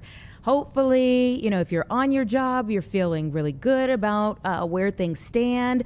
But we're seeing some mixed data already start to come out, and we're still waiting for a jobs report to come out even tomorrow. So we brought in John Challenger of the global outplacement and executive coaching firm Challenger Gray and Christmas to talk a little bit more about job cuts in the fall and what we're seeing now as we are even able to access data from December. Thank you so much for your time. I can't hear you right now, John. Let's try to see if that's on your end or ours. Yep, thanks for having me. Great to have you here. So job cuts fell to their lowest level in 17 months. Is that what you all found? We did find that. There were 35,553 job cuts announced by U.S. employers in December, and that was really the lowest monthly total we'd seen in nearly a year and a half. It was down by almost half from what we saw in November. It was down from a year ago. So it was good news. Well, we love to hear good news around here. And you also have the highest December hiring since 2022 on your list. We did have some strong hiring. Those numbers, are not as widely used. So I can't, say yet that we're going to see strong hiring in 2026. But certainly, it was a sign, of a stable posture in the hiring markets. Doesn't mean we're falling into recession, anytime soon. Would seem to be the indication. So again, positive news. When you have job cuts falling and fewer people, and more hiring happening, let me ask you, is there ever a concern that maybe there aren't as many jobs available? It's possible. I mean, we were hit hard with layoffs in 2025. It's good news that it's slowing down. Let's hope that trend continues. But we saw heavy job cuts this year. Some of those jobs that are being lost are likely jobs that may be disappearing and not coming back. Certainly, one of the big stories of 2025 was that AI was leading to more job cuts. We haven't seen as much evidence of that yet, as often you read in the news. So we'll see, but no question that companies, were cutting jobs, in throughout 2025. Again, let's just hope that December is the sign of some, really changing of that trend. Well, we certainly hope. I mean, for all of our sakes. Let's go over the industries that cut the most. So the layoffs in 25 were led by government actions. We know when the government closed, when DOGE came in, there were a lot of job cuts there, but there were also market and economic pressures that led to restructuring. The areas, the industries that were hit heaviest were technology, government, warehousing, retail, and business services. So those led the way, and technology of all those industries was the one where AI probably did make the most impact. Those are companies quick to use AI. AI is making a big impact on programming. So technology was heavily hit in 2025, and yet it's a growth area long term for this economy. When we look at retail or warehousing, what did you find there? Well, we saw a lot of change, in retail. No question. The way that people shop is changing. Consumer confidence was not strong. It wasn't dropping precipitously or anything like that. So it wasn't as though retailers had a dismal year, but there were job cuts there, and certainly job cuts as more and more people shop online. Yeah, and then of course, even in my own industry, there were plenty of cuts. Well, media, goes through job cutting as well. The way that consumers today go to media is changing. It's not just radio and TV and newspapers. It's all the social media. It's AI as well. So it's being spread out. The way that consumers use media, and that impacts certainly old line organizations. What are you hoping or predicting even for the jobs numbers come tomorrow? We'll hope that they'll be better than expected. December is generally a slow time. These will be numbers looking at December. They do adjust them for seasonality. So ours are real numbers. Yeah, so they may be consistent, likely consistent with where they've been. I don't think we're going to see a big move up or down. What are some of the things that you all are tracking going into 2026? I mean, we're looking back at 2025. What are some of the things that you're tracking moving forward? Well, we'd like to see, the impact of tariffs. Whether that's going to bring business back to the U.S. It could mean more hiring, but we haven't seen that yet. It certainly could be risky to the economy, and consumers if the cheaper products that come in from overseas, are not as available. That may hit retail. So we're looking to see what that impact of the tariffs will be. The global situation obviously continues to be fragile. That could affect global trade and affect our economy. And AI, of course, it's growing again by leaps and bounds. It's going to have more impact. Seeing where that impact is, and maybe it'll be in creating jobs as well, but seeing where that impact will continue to be a big story in 2026. Okay. You all are a coaching firm, so give us a few tips, a few things that you think people should know from a coaching perspective in the jobs market in 2026. Well, today you can see employers on LinkedIn, on Zoom, on Teams calls. You can meet with them that way and talk with people. And so you have to be careful not to rely too heavily, on thinking that if you respond to ads, that you see that's going to produce your job. So just like always, finding ways to network, but maybe new ways to network with the online capabilities today may allow you to see more people than you used to, and that's often the key to finding jobs quickly. Very true about reaching so many more people than you used to be able to. Tell us a little bit more about Challenger Gray and Christmas. Well, we are an outplacement an executive coaching company. So companies come to us for two kinds of services. The first one is when they go through restructurings and they lay off people, those people come to us and we work with them to find new jobs. We try to see as many people through to that, getting through that transition as possible. And then with executive coaching, it's more about helping people today inside companies to do better work, to work better with their teams, with their bosses, to get along, to find ways to build culture inside companies when, again, so many more people are remote. Mm-hmm. Well, thank you for asking. Certainly.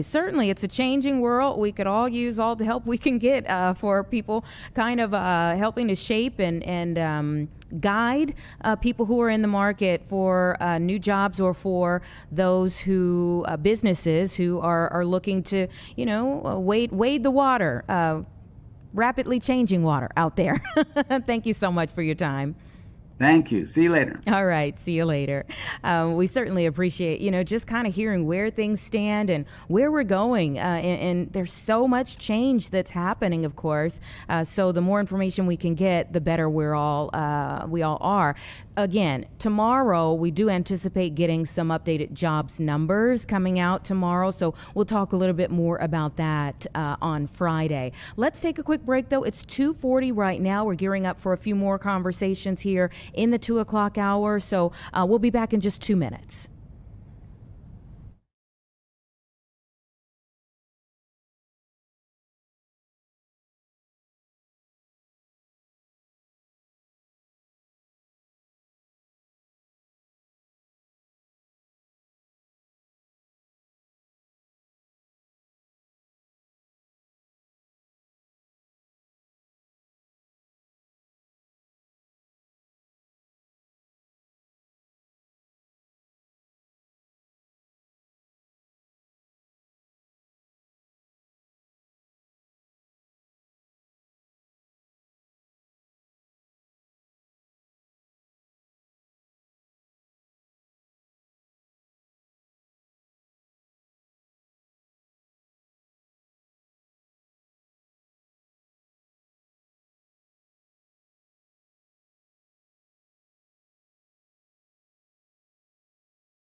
Okay, everyone, it's about 2:45 right now, and months after the FTC alleged that Amazon was duping customers into signing up for Prime, then making it super hard to cancel those memberships, Amazon is now offering $1.5 billion in refunds to eligible customers, as well as paying a $1 billion civil penalty. It sounds like a lot, but what should it really mean to you and me?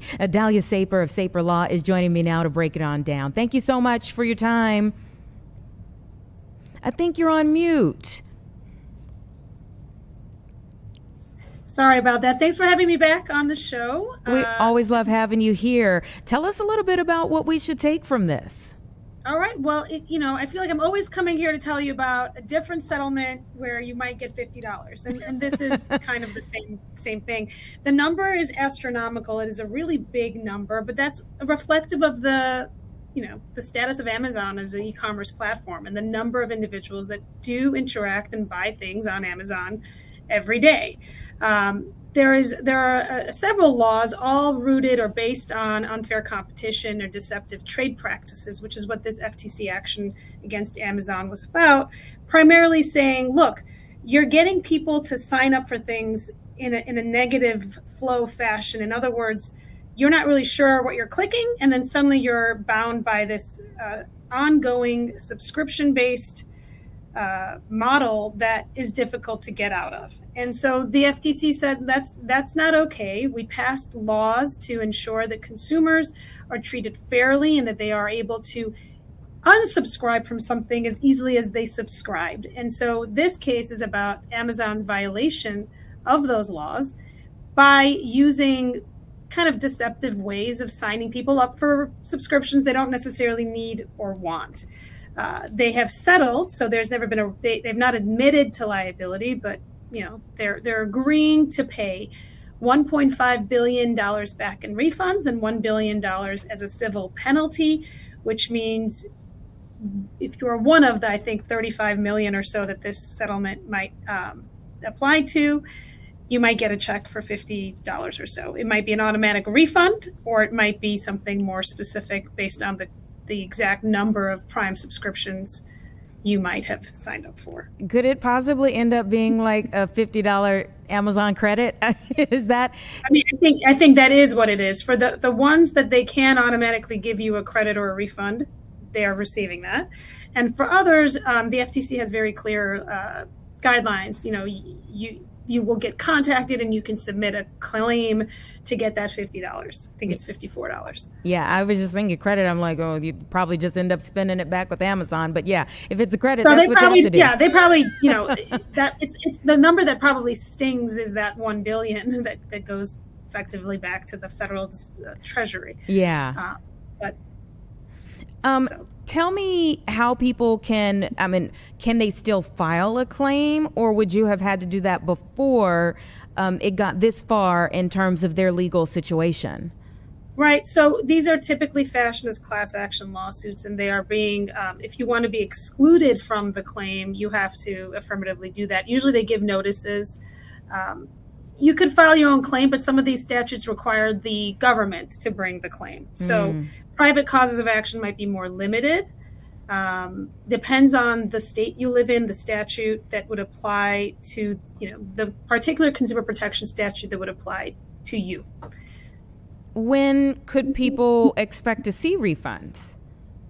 I think they're processing them over the next few months through the summer. I think July is the end date where you should hopefully get something if you are impacted by the settlement.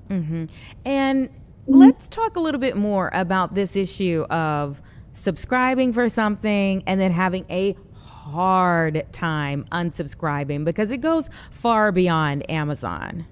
Absolutely. So the FTC has gone after a number of organizations. One of the more recent cases was the ABC Mouse case, which was essentially a children's online platform. But you would subscribe and then you'd have to dig, and you couldn't figure out where or how to get to stop. Maybe your kid's not 6 anymore, doesn't need to know how to learn to read, but you keep getting those recurring charges. And so these, again, the FTC has a law that they're enforcing, that they're saying, look, it has to be as easy as signing up to get out. And so you can't use kind of code language like decline free shipping instead of saying, I don't want to pay for the Prime membership. Or you could only cancel by sending in an envelope with 3 stamps in red and with blue ink. You know, you can only call between the hours of 8 and 8:15 to cancel. It has to really be as similar as and easy as subscribing. The key is conspicuous and clear. Those are the languages the FTC wants to highlight, is that the consumer needs to really be fully aware of what they're getting. And when they change their mind, they should be allowed to leave. Is this settlement setting any precedent? Well, it's reminding, I don't know if it's setting precedent, it's just showing how egregious the penalties, not egregious, that's not the right word, how substantial the penalties can be if a platform provider is not following the law. And so I would say it's precedent setting in the sense that a future plaintiff or a future action would cite to the number settled. I mean, again, it's not a ruling as a settlement, but would cite to these very public refund amounts to deter future bad acts by ensuring that the next platform makes their platform easy to use and is clear to sign up and clear to leave. Yeah. Do you see, and because there are so many of these, I mean, when you've seen these types of cases, do the companies really make some noticeable changes to how they're doing things? I think you'll see that now. I think you'll see that it is easier to unsubscribe. I mean, Amazon is being specifically instructed or has agreed to make those changes. And I'm seeing, I mean, actually different states are passing laws that mirror the FTC's rulings, that they're saying, look, no unfair deceptive trade practices. You must have these disclosures and this way of canceling. And so I'm even saying, hey, by the way, heads up, you've got 1 month until your renewal. You need to click here to disable before it gets renewed. Whereas in the past, I know that I was charged, and I only realized I was charged last year because I got the email this year that said, oh, by the way, you were charged for the renewal last year. Do you want to renew again now? Yeah. And I think it's a good reminder for everyone to do that audit where you do sign up, and I have it for my kids on their apps. Mom, sign me up for this app. And it's death by a million, $3 monthly subscriptions. And it's just nominal, so you don't bother to think about it, but they add up. And I even know there's apps out there that help look through your credit card statements and help you unsubscribe. So as consumers, we need to be better about our quick to purchase, decisions and actually audit what we are paying on a recurring basis. There's no obligation to cancel you. It's still on you to realize what you're spending on a monthly basis, and then it's on you to go and hit the cancel button. But at least now the cancel button is accessible and available, and it should be easier to do. No, I think that was going to be my final question to you, was about, how we can all be as consumers a little bit better about it. There are a lot of like commercials that talk about, well, let me take a look at how many subscriptions you think you have versus how many you actually have. We do sign up for a lot of things and don't keep track of it. Exactly. And it's, we're busy and sometimes you're not buying them for you. Like, with the kids, I don't know how many stupid apps I'm probably paying for and in-app purchases that I'm paying for, because they're all so small. But when you add them up, you're like, what? I spent $50 on Roblox last night. Or last month. It all adds up, like you said. Thank you so much for kind of breaking this down for us. And I'm sure we're going to have to call you back for the next one. I'll be here. Thanks for having me. Have a great rest of the day. All right, you too. They do add up really fast. I think there are a few apps that actually will help you keep track of your subscriptions. So maybe that's, something for all of us to get a little better at, is just keeping track of how many things you're subscribing to, so that you don't end up in these situations where things just automatically go into the next year and you have no knowledge of what's just taken place until something has already happened. So that's just a little something for all of us. But for anyone who is possibly getting something back from Amazon, congratulations to you. All right, it's about 2:54 right now. We're going to take a 2-minute break. We're going to regroup, and we're going to talk about some of the things that'll be coming up in the 3 o'clock hour. We just still have plenty to come in the next hour here on Chicago Live, so stay right where you are.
2:57 right now, everyone. And as we approach the 3 o'clock hour, let's take you through some of the live events that are happening right now that we're monitoring. This is a view to Venezuela. This is actually Caracas here that we're looking at. And of course, we're about 5 days at this point in time from the U.S. seizing Nicolas Maduro. I guess what you would say at this point is the former president of Venezuela. And so today, they've announced that they're releasing what they'll only call an important number of detainees. They're not giving an exact number here, but just an important number of detainees. And they're saying this is to consolidate peace. Obviously, there's been a lot of conversation over the last several days as to what happens next for Venezuela and its surrounding area, and what type of influence the U.S. will have on how things are governed there, what type of oil and other natural resources may be coming from Venezuela to the U.S. There are a lot of storylines here, so it's unclear how many people they are releasing today, but they just said an important number to consolidate peace. It is important to keep in mind that Venezuela is estimated to have somewhere between 800 and 1,000 political prisoners. And most of them are allegedly from the 2024 election. People who protested Maduro getting back in power, even though they had elected Machado, who was the opposition leader, or her representative who was in the race on her behalf. So there's still a lot of confusion, a lot of a conversation that has to come out of where things go in this country as they move forward in the days, weeks, and really years to come. But again, today, they have begun releasing some of the political prisoners in this area, unknown just how many of them, but they've begun releasing some of the prisoners here as a result of what took place with Nicolas Maduro being captured by U.S. forces and brought here to the U.S. to face charges in New York. So on Tuesday, President Trump said that a torture chamber in the middle of Caracas was closing up. And then, of course, today now we have prisoners who are being released. So not exactly sure where things will go, but we're continuing to watch what's happening there. Obviously, that is a geopolitical, an international story with lots of different aspects to it. Nationally here, though, you know, most people are watching what's happening in Minneapolis and Minnesota as a whole. I will preface now, as we begin to take some of the live looks here from Minneapolis, that we apologize if any of the signs or if there are any profane gestures that should pop up. We don't have control of the camera, and we'll try to get away from that just as quickly as possible if anything pops up. But, you know, as we're taking a look at this, obviously the tension is high. The tension is high. People want answers. There's still a lot of questions about what took place and how a woman lost her life at the hands of federal agents yesterday. And in fact, today, Congresswoman Robin Kelly, who is now a U.S. Senate candidate, is saying that she is going to file articles of impeachment against the Homeland Security Secretary, Kristi Noem. She is joining me now. Congresswoman Kelly, we appreciate you being here. Thank you for having me. Tell me a little bit about your initial reaction to what happened yesterday in Minneapolis. I was appalled. I was angry, frustrated, you know, all of those words to describe Miss Good, 37 years old, with a 6-year-old child losing her life for the reasons she lost her life. Just terrible. Obviously, you representing an area that has already gone through and continues to go through federal immigration raids, this hits a little different for you than maybe some other of your colleagues in Congress. A lot of my colleagues are very, very upset, but yes, you're right. Chicago and the Chicagoland area, you know, has been traumatized by Kristi Noem, and I call it, and her gang, and she's terrorizing all of these cities and suburbs is just absolutely ridiculous. And really, she should not be the Secretary of Homeland Security. She is not obviously competent. She's a liar, and people are dying, and she's throwing gasoline on cities and then lighting the fire. And it seems like she is getting her kick out of it, that she feels very powerful and empowered, but she has to remember she works for the people. She says that they are making cities safer, and that this operation and what took place yesterday, with a woman losing her life, Miss Good, as you mentioned, is a result of people pushing back against their lawful efforts. They are absolutely not making cities safer. They're causing, problems in the city. They're making cities more unsafe. People have lost their lives. People have been injured, having to go to the hospital. That's, absolutely ridiculous. She said they're going after murderers and rapists, and really, how many murderers and rapists have they kept? I know in my district where the helicopter landed, they were pulling out Americans, and there were some undocumented. Maybe one had some criminal activity, but not a murderer or a rapist. So they are just spinning this and using this as an excuse to harass Democratic cities. What do you say? And you mentioned Democratic cities. What do you say to people who say all of this has become so politicized with real lives in the middle, that here we are. I mean, really, it's the beginning of a death investigation, and there are already such high emotions to say, hey, this woman, Kristi Noem, the Homeland Security Director, a secretary, has said that she used her vehicle as a weapon against these officers, and that this was an act of domestic terrorism. And on the other side, we're hearing from people who are saying, no, this absolutely did not happen the way that federal authorities are saying, and that this woman essentially was murdered. I have watched some television before I came to work today, and I heard law enforcement officers say this is not how it should be handled, that man who shot her should not have done that. He had his gun drawn and he was ready to kill, and that's what he did. So, and the law enforcement officers, they weren't, I don't know if they were Democrat or Republican, but they were experienced and they were trained. And as I said in the January 6th hearing that we just had, who are these people behind the mask? It really makes me wonder, are a lot of them the people that President Trump let go, and have they been trained and vetted? You've called into question the training and listened to others who have called into question the training. For the Trump administration, they're calling into question people who are following these agents or ramming their vehicles as they're trying to do these operations in cities, these targeted operations in cities. Do you have concern about people in the Trump administration's eyes, kind of being vigilantes, trying to help out immigrants that they're after?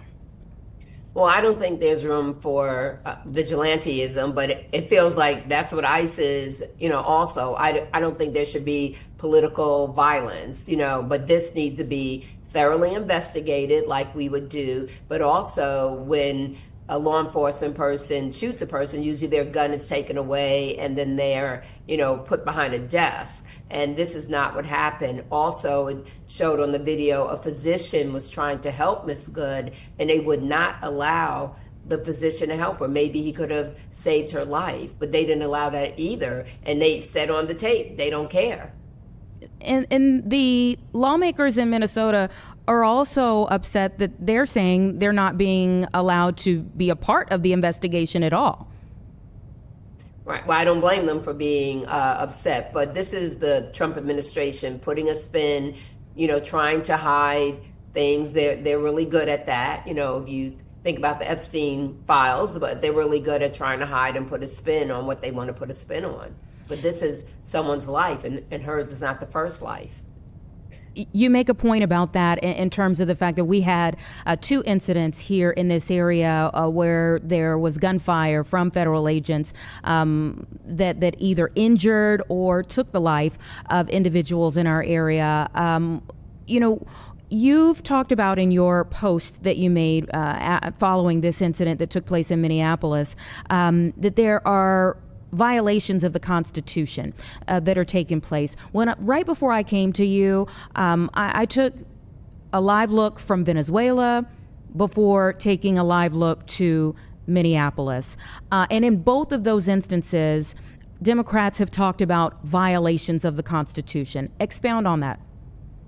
Right. Well, as far as my articles of impeachment, it's obstruction of justice, you're violating the public's trust or public's right, and also self-dealing as far as Kristi Noem. And in Venezuela, he never came to Congress to even discuss, tell us, get our approval for him to go into Venezuela and take out Maduro. No one is saying Maduro is a good guy or won a free and fair election, but are we going to start going around the world and taking out everybody that we think is a bad president? You know, some people could say they want to come to the United States and take out President Trump because they think he's a bad president, and there's no plan. Like, what is next? And also, we're sending our troops over for oil. That came out of President Trump's mouth, his own mouth, and then saying the three guys behind him would run the country. He needs to run this country. You know, we have issues with affordability, issues with healthcare. We have our own issues that he needs to pay attention to, and he's not. So back here to our home soil, and specifically the Chicagoland area, tonight the Community Commission for Public Safety and Accountability is going to be hearing from people talking about their interactions with ICE during Operation Midway Blitz. When you think about the time period, and again, I mean, the Trump administration says that they'll never be done with Chicago and Chicagoland. But obviously things were really ramped up during the months of September and October especially. When you think back to that time frame, what advice do you give lawmakers in Minnesota and Minneapolis dealing with an operation that's now at a peak and has had a tragedy this fast? You know, they have to be vigilant, but also they don't want more people dying. I remember Mayor Brandon Johnson saying, you know, he wanted people to be careful. He wanted people to be safe. And I'm sure that's the same way the mayor of Minneapolis feels like, you know, don't follow them. Don't do those things, as tempting as it might be. But any obstruction, you know, of the law, they definitely should bring it up. They should let their Congress people know, you know, what's going on, since these are supposed federal agents doing these things. But to be vigilant and to be a voice, to speak up. I'm glad that this is happening in Chicago this evening and giving people a chance. As you know, we had a hearing in Chicago, and 19 members of Congress were there because this is just so very important to us, and members there from the east to the west coast, north and south. When you watch what's happening there, and again, think about the fact that maybe they're not done with Chicago, especially, you know, the summertime could see another episode of immigration raids in this area. What is being done now to change outcomes, to make what we saw in the fall different from what could happen in the future?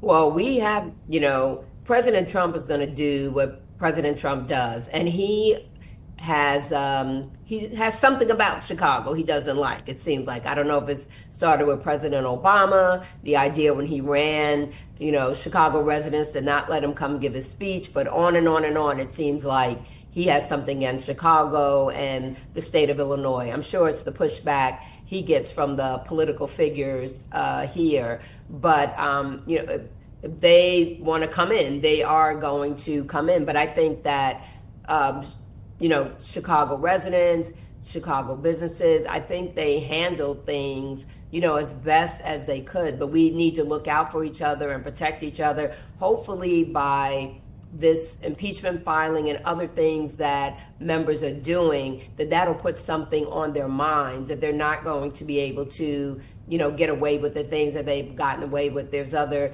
pieces of legislation. I'm honestly not sure what they're doing on the state level, to prevent some of this. I'm paying so much attention to the federal level.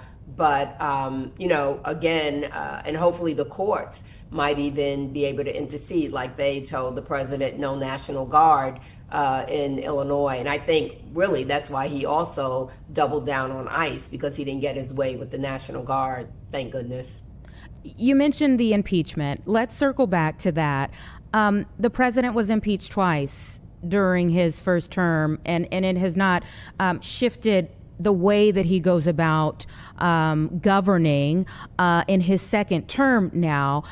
Do you think this will make a difference when it comes to Kristi Noem?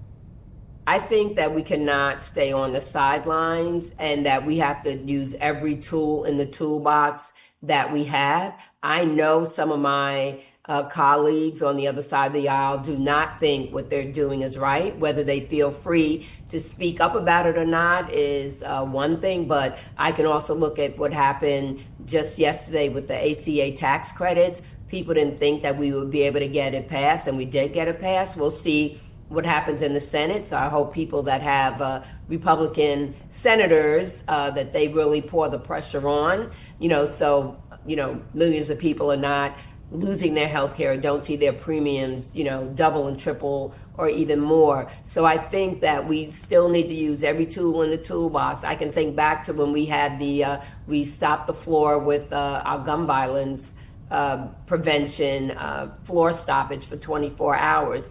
It may not have done something right the next day, but eventually we did get legislation passed. So Noam needs to know we are watching, and we are going to hold her accountable for her actions. It is not okay. From a very rudimentary standpoint, I mean, what happens, like you said you will be filing, so when do you file? What happens when you file? Walk us through that.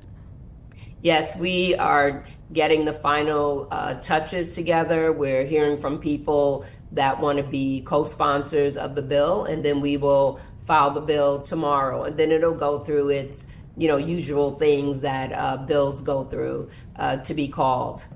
Are you hearing from any Republicans who share your feelings, share your emotion on this? No, they haven't called me directly. Some have given me a look, a friendly look. Okay. Let me ask you this. You mentioned the fact that there are these big stories, Venezuela, and now what's happening in Minneapolis that we're watching, and maybe some things that we're not watching as much because our attention is on these things. How do you see all of this now that we are in 2026 influencing the midterms? Oh, I definitely see this influence in the midterm, but I saw it in 2025 influencing the midterm. If you think about what happened at the November 2025 election, Democrats did very well, and we did a good job in states like Mississippi and Georgia and places in Pennsylvania. So I think, we cannot take anything for granted, and people have to come out and vote. We realize that, but we have to keep talking about all of this, and we have to keep talking about what we would do different, because also we can't go back to business as usual. When we win, we have to do everything we can do around healthcare, around immigration, around affordability, housing, safety. I could go healthcare. I can go on and on and on. But no, I think that, Americans are worried about, as I said, affordability, buying groceries. Childcare is more than rent in some places, and he's taking childcare funding away. So I think this will affect the November 2026 elections. I definitely do. We'll see what happens from here. Representative Kelly, we always appreciate you making time for Chicago Live. Thank you so much. All right, Happy take New care. Year. 3:17, everyone, and we'll be right back.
319 right now, and if you're driving in the area of Lansing, Illinois, there is a huge billboard that has really caught people's attention. But beyond catching people's attention, we want to find out if it's actually making people act or jump into action. Let's go ahead and bring in the fire chief of Lansing's fire department, Chad Kuyenga. Thank you so much for your time.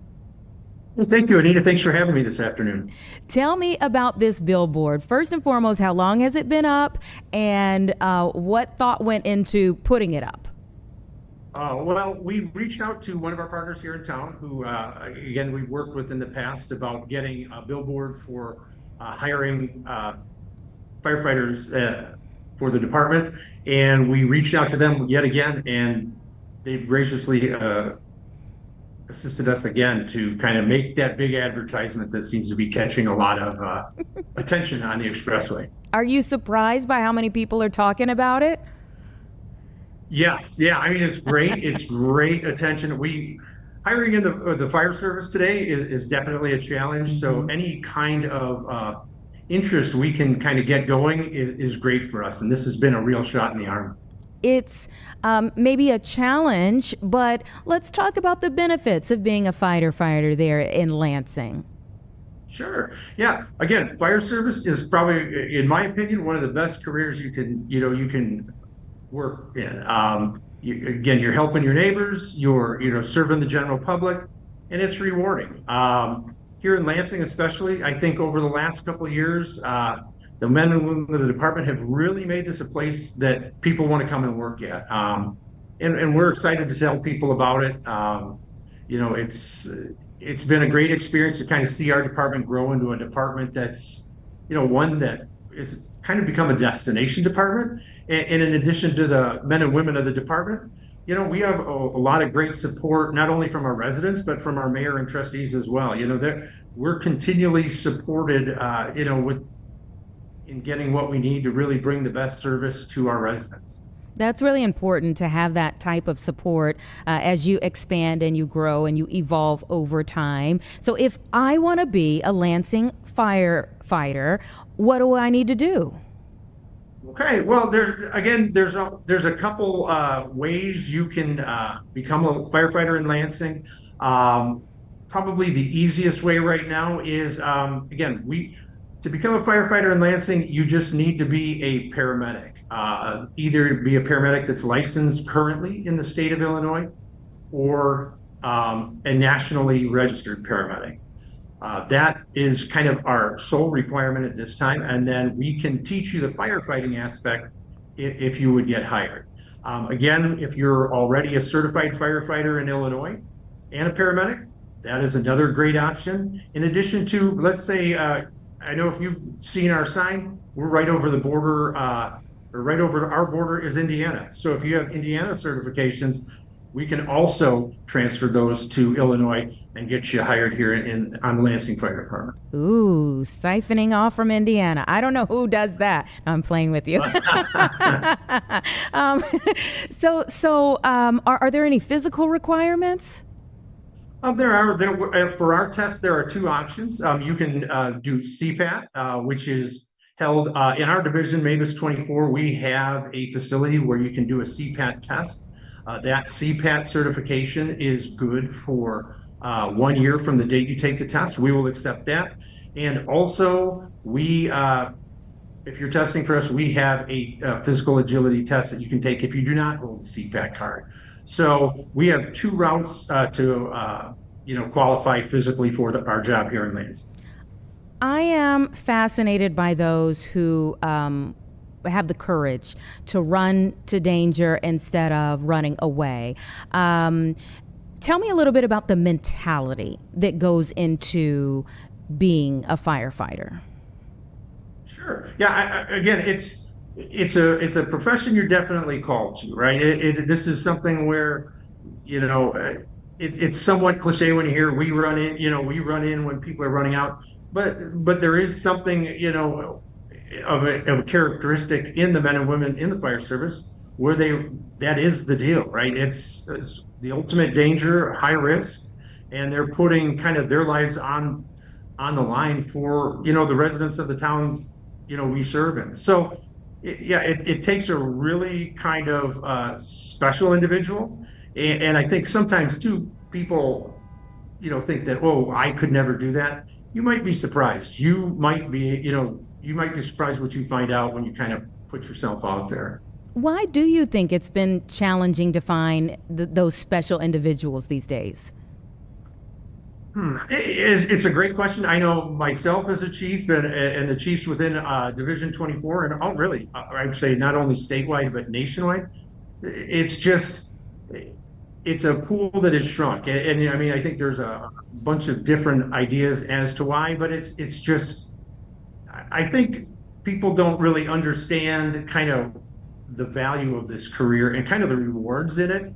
And I think as a group, as chiefs and deputy chiefs and just people within the fire service, trying to get that, kind of that idea that, serving your fellow men and women, of your, whatever it's your city, state, or town, it's a higher calling and it's a special one. Are there things that people, like misnomers, that people think you all do, or this is the only way that you could be a firefighter, when there's actually maybe some other jobs within your department that people could be looking at as well? Well, yeah, I mean, we at Lansing, we're not a huge department, but we do have like a fire bureau personnel that do kind of safety inspections of businesses in town. Again, maybe if not like going into a burning building or being on an ambulance might be your calling per se.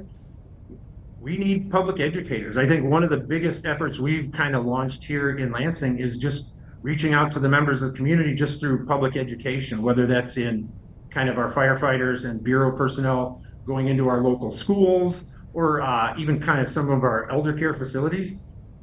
That's a huge thing too. So I mean, yeah, it's definitely, the fire service isn't one size fits all. I think there's a couple different, areas where you could excel at kind of serving your fellow men and women is kind of your calling. You mentioned being a destination department. Tell us a little bit more about that. How so?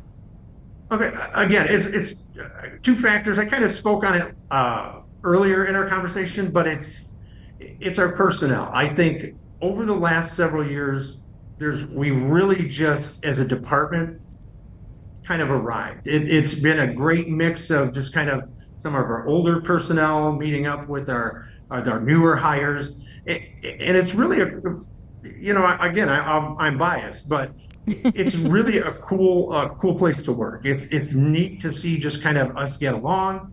And just really kind of work to serve our residents. And again, it becoming, as I call it, a destination department. It helps when you have, kind of mayor and trustees and, everybody from, the administrator to our finance people backing us up. I mean, it's having the right equipment and being able to kind of move the department forward makes people want to come here. Let's say there's somebody who's watching this in Chicago right now and they're thinking, maybe I need to try this thing out in Lansing. Maybe I need to seek out Lansing, this fire department. The chief seems pretty cool. I'd like to work for him. Tell us a little bit more about the community. Again, Lansing, I'll tell you, I grew up here. I've been in Lansing since and most of my adult life was spent in this town as well. And Lansing is just a cool town. And again, for those, I will tell you, my career did not start in the fire service. And admittedly, it's kind of a hard career to get into if you don't know somebody. And I was fortunate enough to have a neighbor that could kind of at least give me some information.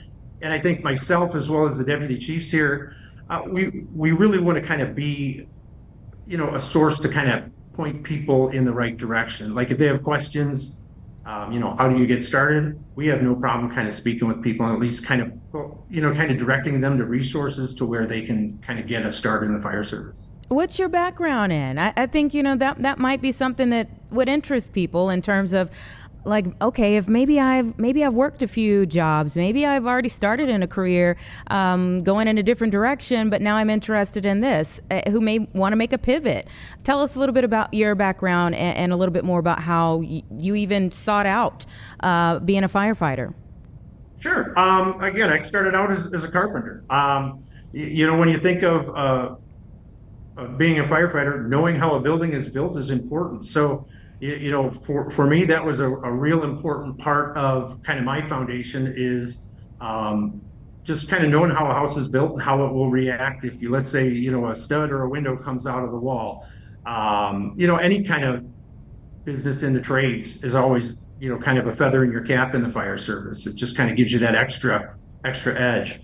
From there, I became a project manager and worked in several suburbs across Chicagoland, just building houses. And so I guess that's kind of where my organizational kind of skills came in. In 2001, again, I just had a desire to kind of give back to the community I lived in for a while, and I became a paid-on-call firefighter in the town of Lansing. And that's kind of what kind of started my career path towards then going to be a full-time firefighter. And maybe as far as how I kind of got into it, I had a neighbor that was a paid-on-call firefighter, and he kind of showed me the ropes. Well, thank goodness for him. And now we have a chief. I'm sure he is. If he's still around, he's super proud to see how you have, ascended through the ranks. Maybe on a final note, I would like, since you've been in it now for over 20 years, how do you see the industry and the service that you all provide changing as time goes on? Sure. Yeah, it's definitely changed even from, when I first started in 2001. Again, it's cool to see just, more women coming into the fire service. That's neat to see just kind of a lot more variety of just experiences we have on the fire scene as well. It used to be we fought fires and we took care of patients in the ambulance, but we've continued to branch out from that, and public education is going to be, going forward, a huge component of modern fire departments. Just outreach to the community. I think of some of the projects we've kind of initiated here in my tenure on the Lansing Fire Department. We, kind of started the Be Alarm program, which is run through the Office of the State Fire Marshal, where we will come in and install fire smoke alarms.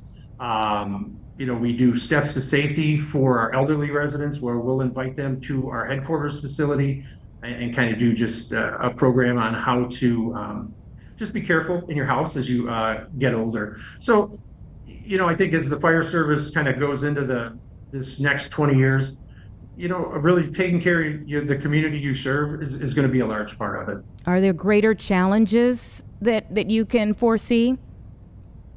I think the a challenge will continue to be, at least for the foreseeable future, recruitment and of personnel. Fortunately for us in Lansing, retention we're great at.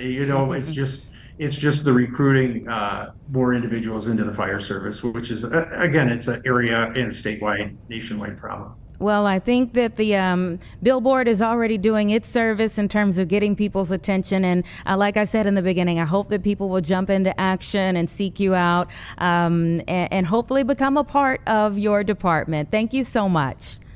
Oh, we would love it. And Anita, thank you for giving us this time today. And anytime you would like to come down to the firehouse, you are more than welcome. I get to be trained as well. You can come on down. Thank you so much. Great speaking with you. And thank you for what you do on a regular basis. Thank you. And have a great day. All right, you too. 3:33, everyone. Let's take a quick break. And then we are going back to our conversations about the Bears. It is our big topic of the week, one of them. It is our big topic of the week. And let me say this. We were just talking about like siphoning things over from Indiana. This has a bit of that with a twist. We'll be right back in 2 minutes.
Welcome back, everybody. 3:36 right now. And if there is one way to spice up a debate about where the eventual home of the Chicago Bears Stadium should be, it's to challenge the head coach, Ben Johnson, to give a shout out to Indiana Bears fans during his speech to the team. Cue the controversy. But chicken wings are on the line in this case, and I want to bring in the CEO of the South Shore Convention and Visitors Authority, Phil Tyon, to speak a little bit more about this dare that has been thrown out there. Thank you so much for your time.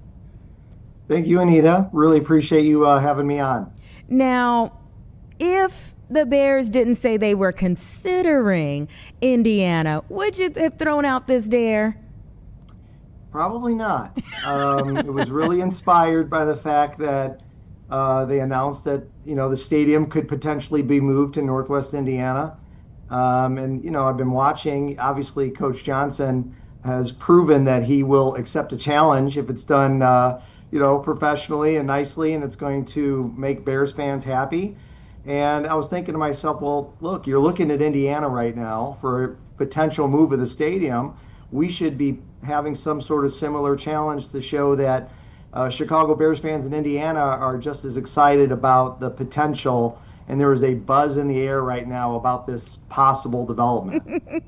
Yeah, and you know what? I mean, there's nothing wrong with acknowledging what you just said in terms of the fact that there are tons of Chicago Bears fans in Indiana.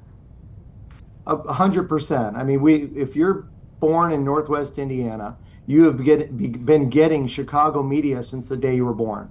So we are Bears fans here, true and true, as diehard and dedicated as the Bear fans in Illinois. No disrespect. This is the only, we get the Chicago media market. We love the Bears. I could imagine there's a couple 100,000 Bears fans in Northwest Indiana, quite a few that travels to the game on a regular basis. In fact, I'll be there on Saturday, funny enough. We're diehard Bears fans and we're proud of it. All right. So free wings are on the line, as I said. Tell me how this works. So just like the last challenge that he accepted from an Illinois restaurant, South Shore Tourism, which is who we are, that we represent Northwest Indiana, has partnered with a local restaurant called Byway Brewery. They're located in Hammond, Indiana. And basically, we're issuing a challenge to Coach Johnson that after they beat the Packers in this playoff game on Saturday, that during his post-game celebration speech to the team, we would just love for him to recognize the Indiana fan base that is also cheering on the Chicago Bears and want them to win and eventually win the Super Bowl again. So with that, if he'll mention the Indiana fan base in that celebratory speech, Byway Brewery during the next Monday Night Football game will give a free order of wings to every Chicago Bears fan that shows up, whether you're from Illinois or Indiana. So we're hoping that he will accept this challenge and feed a lot of hungry people. Now, what if he says what you just said, like in his speech, if he's like, we love all of our fans in Illinois and Indiana, that's good enough? Completely acceptable. Absolutely. We don't want to, believe it or not, alienate anybody from Illinois with this potential opportunity that's going on in Northwest Indiana right now. We love everybody in Chicago. We love all the suburbs. We love all the Bears fans that are throughout the country and the world. So if he mentions Illinois fans and Indiana fans, he will check the box, and that will be a successful challenge. Now, most people that I talk to from Northwest Indiana say, hey, we are a part of Chicagoland. So what if he just says, we love everybody around Chicagoland? Is that good enough? I'm gonna need to hear the word Indiana come out of his mouth, Anita. That's not gonna be good enough. I think there's this feeling with people, and I get it. It's kind of a stretch if you live in Illinois to think about the Bears crossing state lines and going to a different state. But the fact of the matter is, there are parts of Northwest Indiana that are much closer than a lot of the suburbs where people are driving in to watch the Bears, and specifically Arlington Heights. So if I left my office here and drove to Soldier Field, I'd be there within 30 minutes. And so we're a lot closer than people think. So I know it's a struggle mentally to go to a different state, but really, I think if they did move here, Bears fans that are in Illinois would realize it's easily accessible. Obviously, it'd be a great new development. They'd have a brand new shiny stadium that would be indoors that could weather some of the elements that we know that we all get here in this part of the country. So I'm not too worried about that. So you've called it a friendly rivalry. Sometimes it's not so much. But let me ask you this. How have people been prodding you all on to try to get this done from the Indiana side of things in the long run? Well, if we have property that checks the boxes of what the Chicago Bears need in terms of relocating a stadium, so we can kind of put that to the side. The real opportunity here for Indiana to potentially win this project is going to come down to taxes and incentives. And incentives will also be infrastructure work that would need to be done as far as the stadium. So that's the prodding that we get a lot of is, hey, I hope you guys are really going to put your best foot forward as far as offering the Chicago Bears what they need to have one of the best new stadiums in the country. So that's what we hear a lot of. All right. So we could be a ways away from actually having a stadium in somewhere around Chicagoland, but we have this game that we're preparing for right now. I'm going to need your predictions. Well, that's simple. The Bears are going to win the game 24-21 over the Packers. It's going to be a great victory. I don't think it's going to be a last-minute come-behind victory, although I know the Bears do a lot of that this year. I think they're going to they're going to have the lead, and they're going to hold on to it in the end, but we're certainly going to beat the Packers this Saturday. Well, we believe that a win is on the way. We'll have to see if that 24-21 works out, and if some folks in Indiana get free wings very soon. Thank you so much for your time. Great chatting with you, Phil. Thank you, Anita. Take care. 3:43 right now. That's going to be a great update. We shall see. I'm sure he's heard about this dare that's been thrown out. So we'll see what he says after the game. We're hoping that it's a victory speech. However it goes, we're hoping there's a victory speech to come after the game. It's 3:43 right now, though. Let's take a quick break, 2 minutes, and then we're going to bring in our final conversation for Chicago Live today.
All right, 3:46 right now. Thank you so much for staying with us here on the show.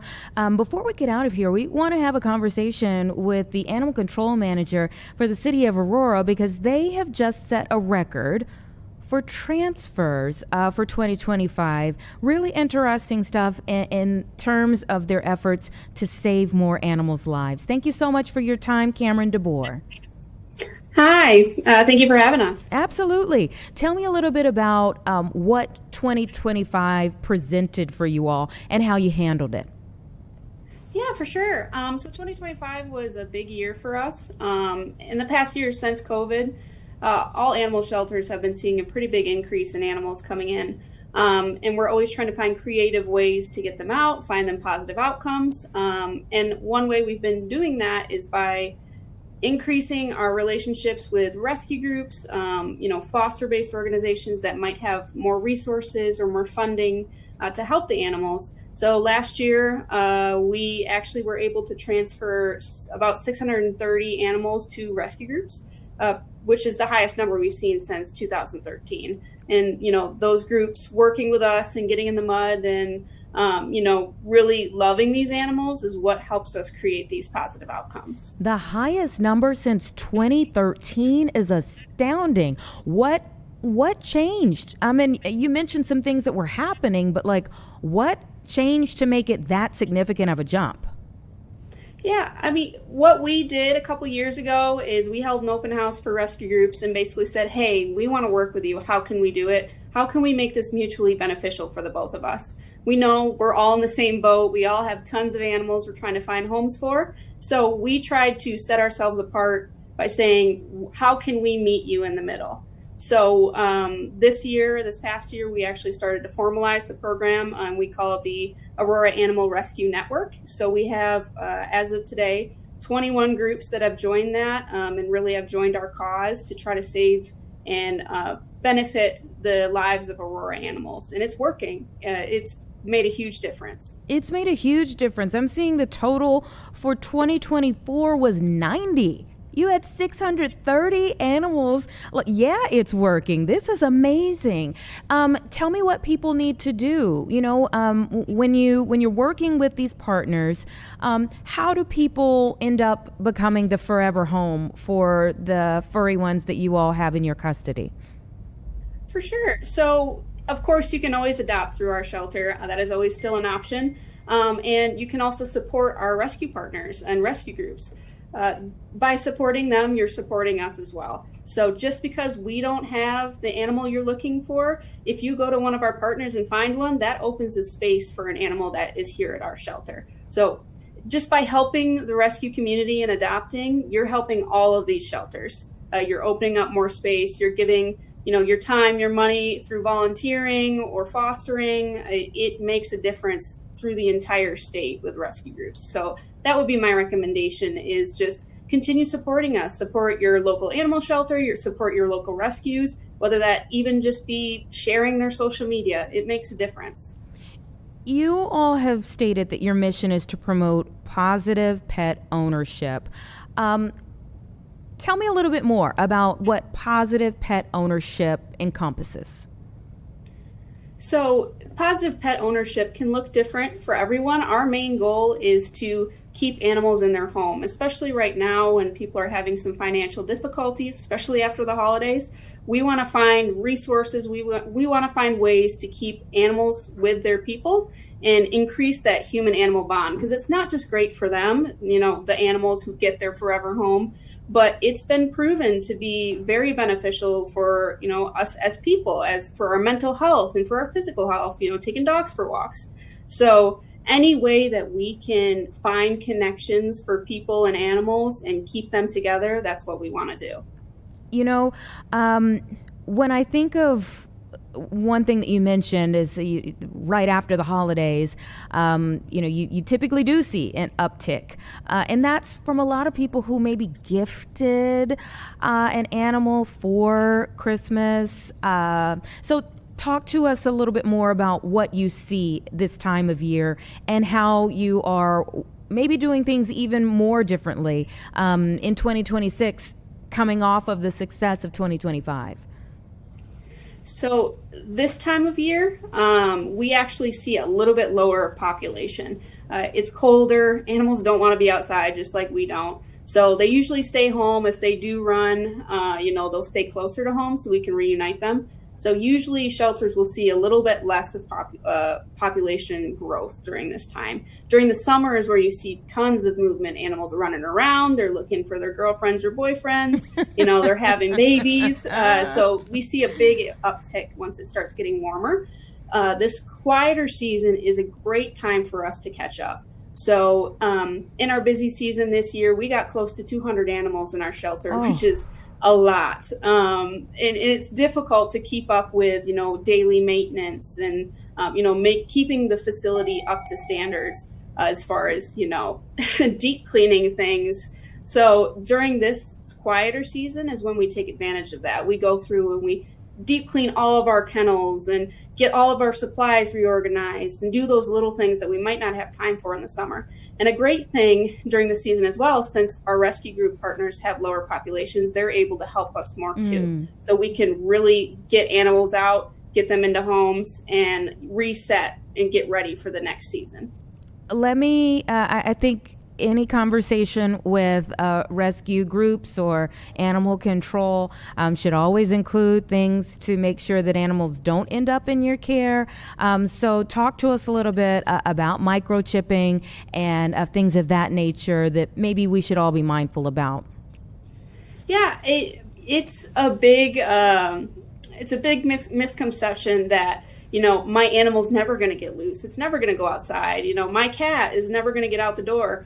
It happens. So we would recommend, the best way to keep your animal safe is to get them a microchip that does not fall off. Collars can come off when they're running. Cats usually don't wear collars. So it's something you do once for their lifetime, and you'll get it registered with your information.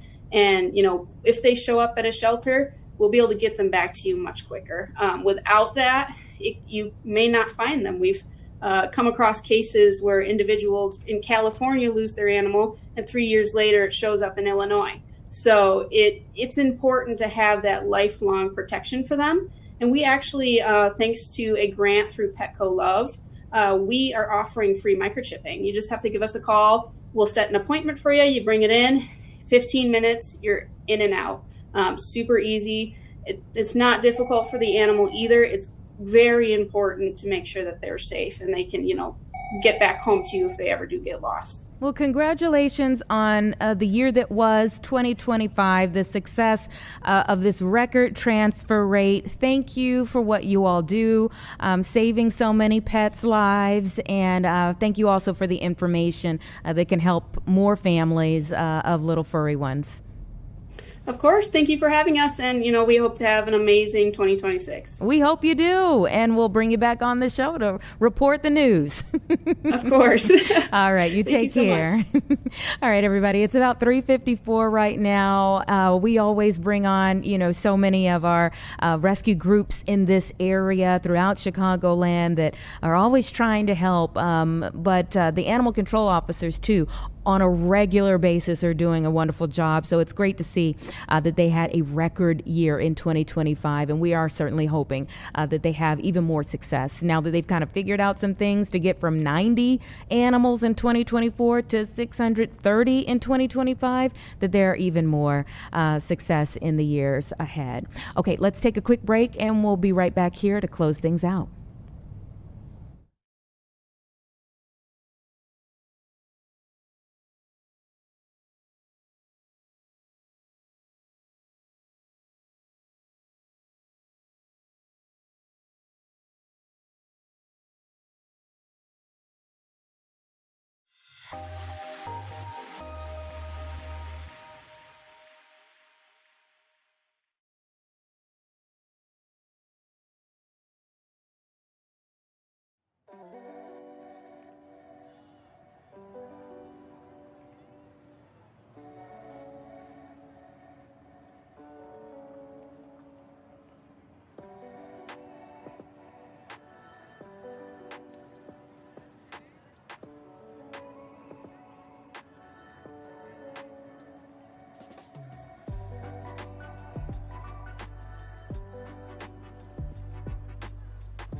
All right, 3:57, everyone. Thanks so much for staying with us here on Chicago Live. You know, we have had our focus on what's going on in Minnesota with the immigration efforts that are happening there and the terrible tragedy that took place yesterday as a result. But also today, we just got in information regarding Operation Midway Blitz that was happening here in our area before agents moved on to Minnesota. Judge Ellis, who was over one of the cases that was proceeding through court, ruled today that she's going to unseal transcripts. There will be records, public records, tapes that will be released now over the course of the next 4 months. She says that the defense was arguing that it's going to be hard for them. This is the Department of Homeland Security. Will be hard for them to produce these estimated 500 body cam tapes in addition to the reports as well. And she's saying she wants them all over the course of 4 months to be used and to be made public. So we'll continue to follow up on what's happening here and beyond. But this and more will be coming up first at 4. We'll see you back here for tomorrow and another day of Chicago Live from 1 to 4 p.m.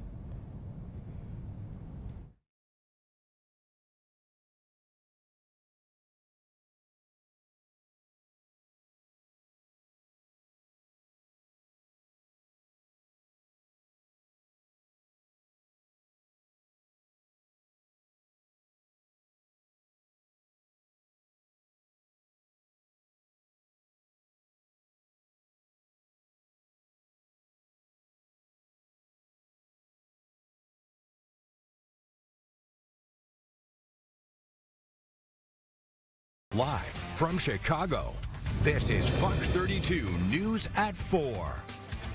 Right now, 4 Minnesota officials claim that they have been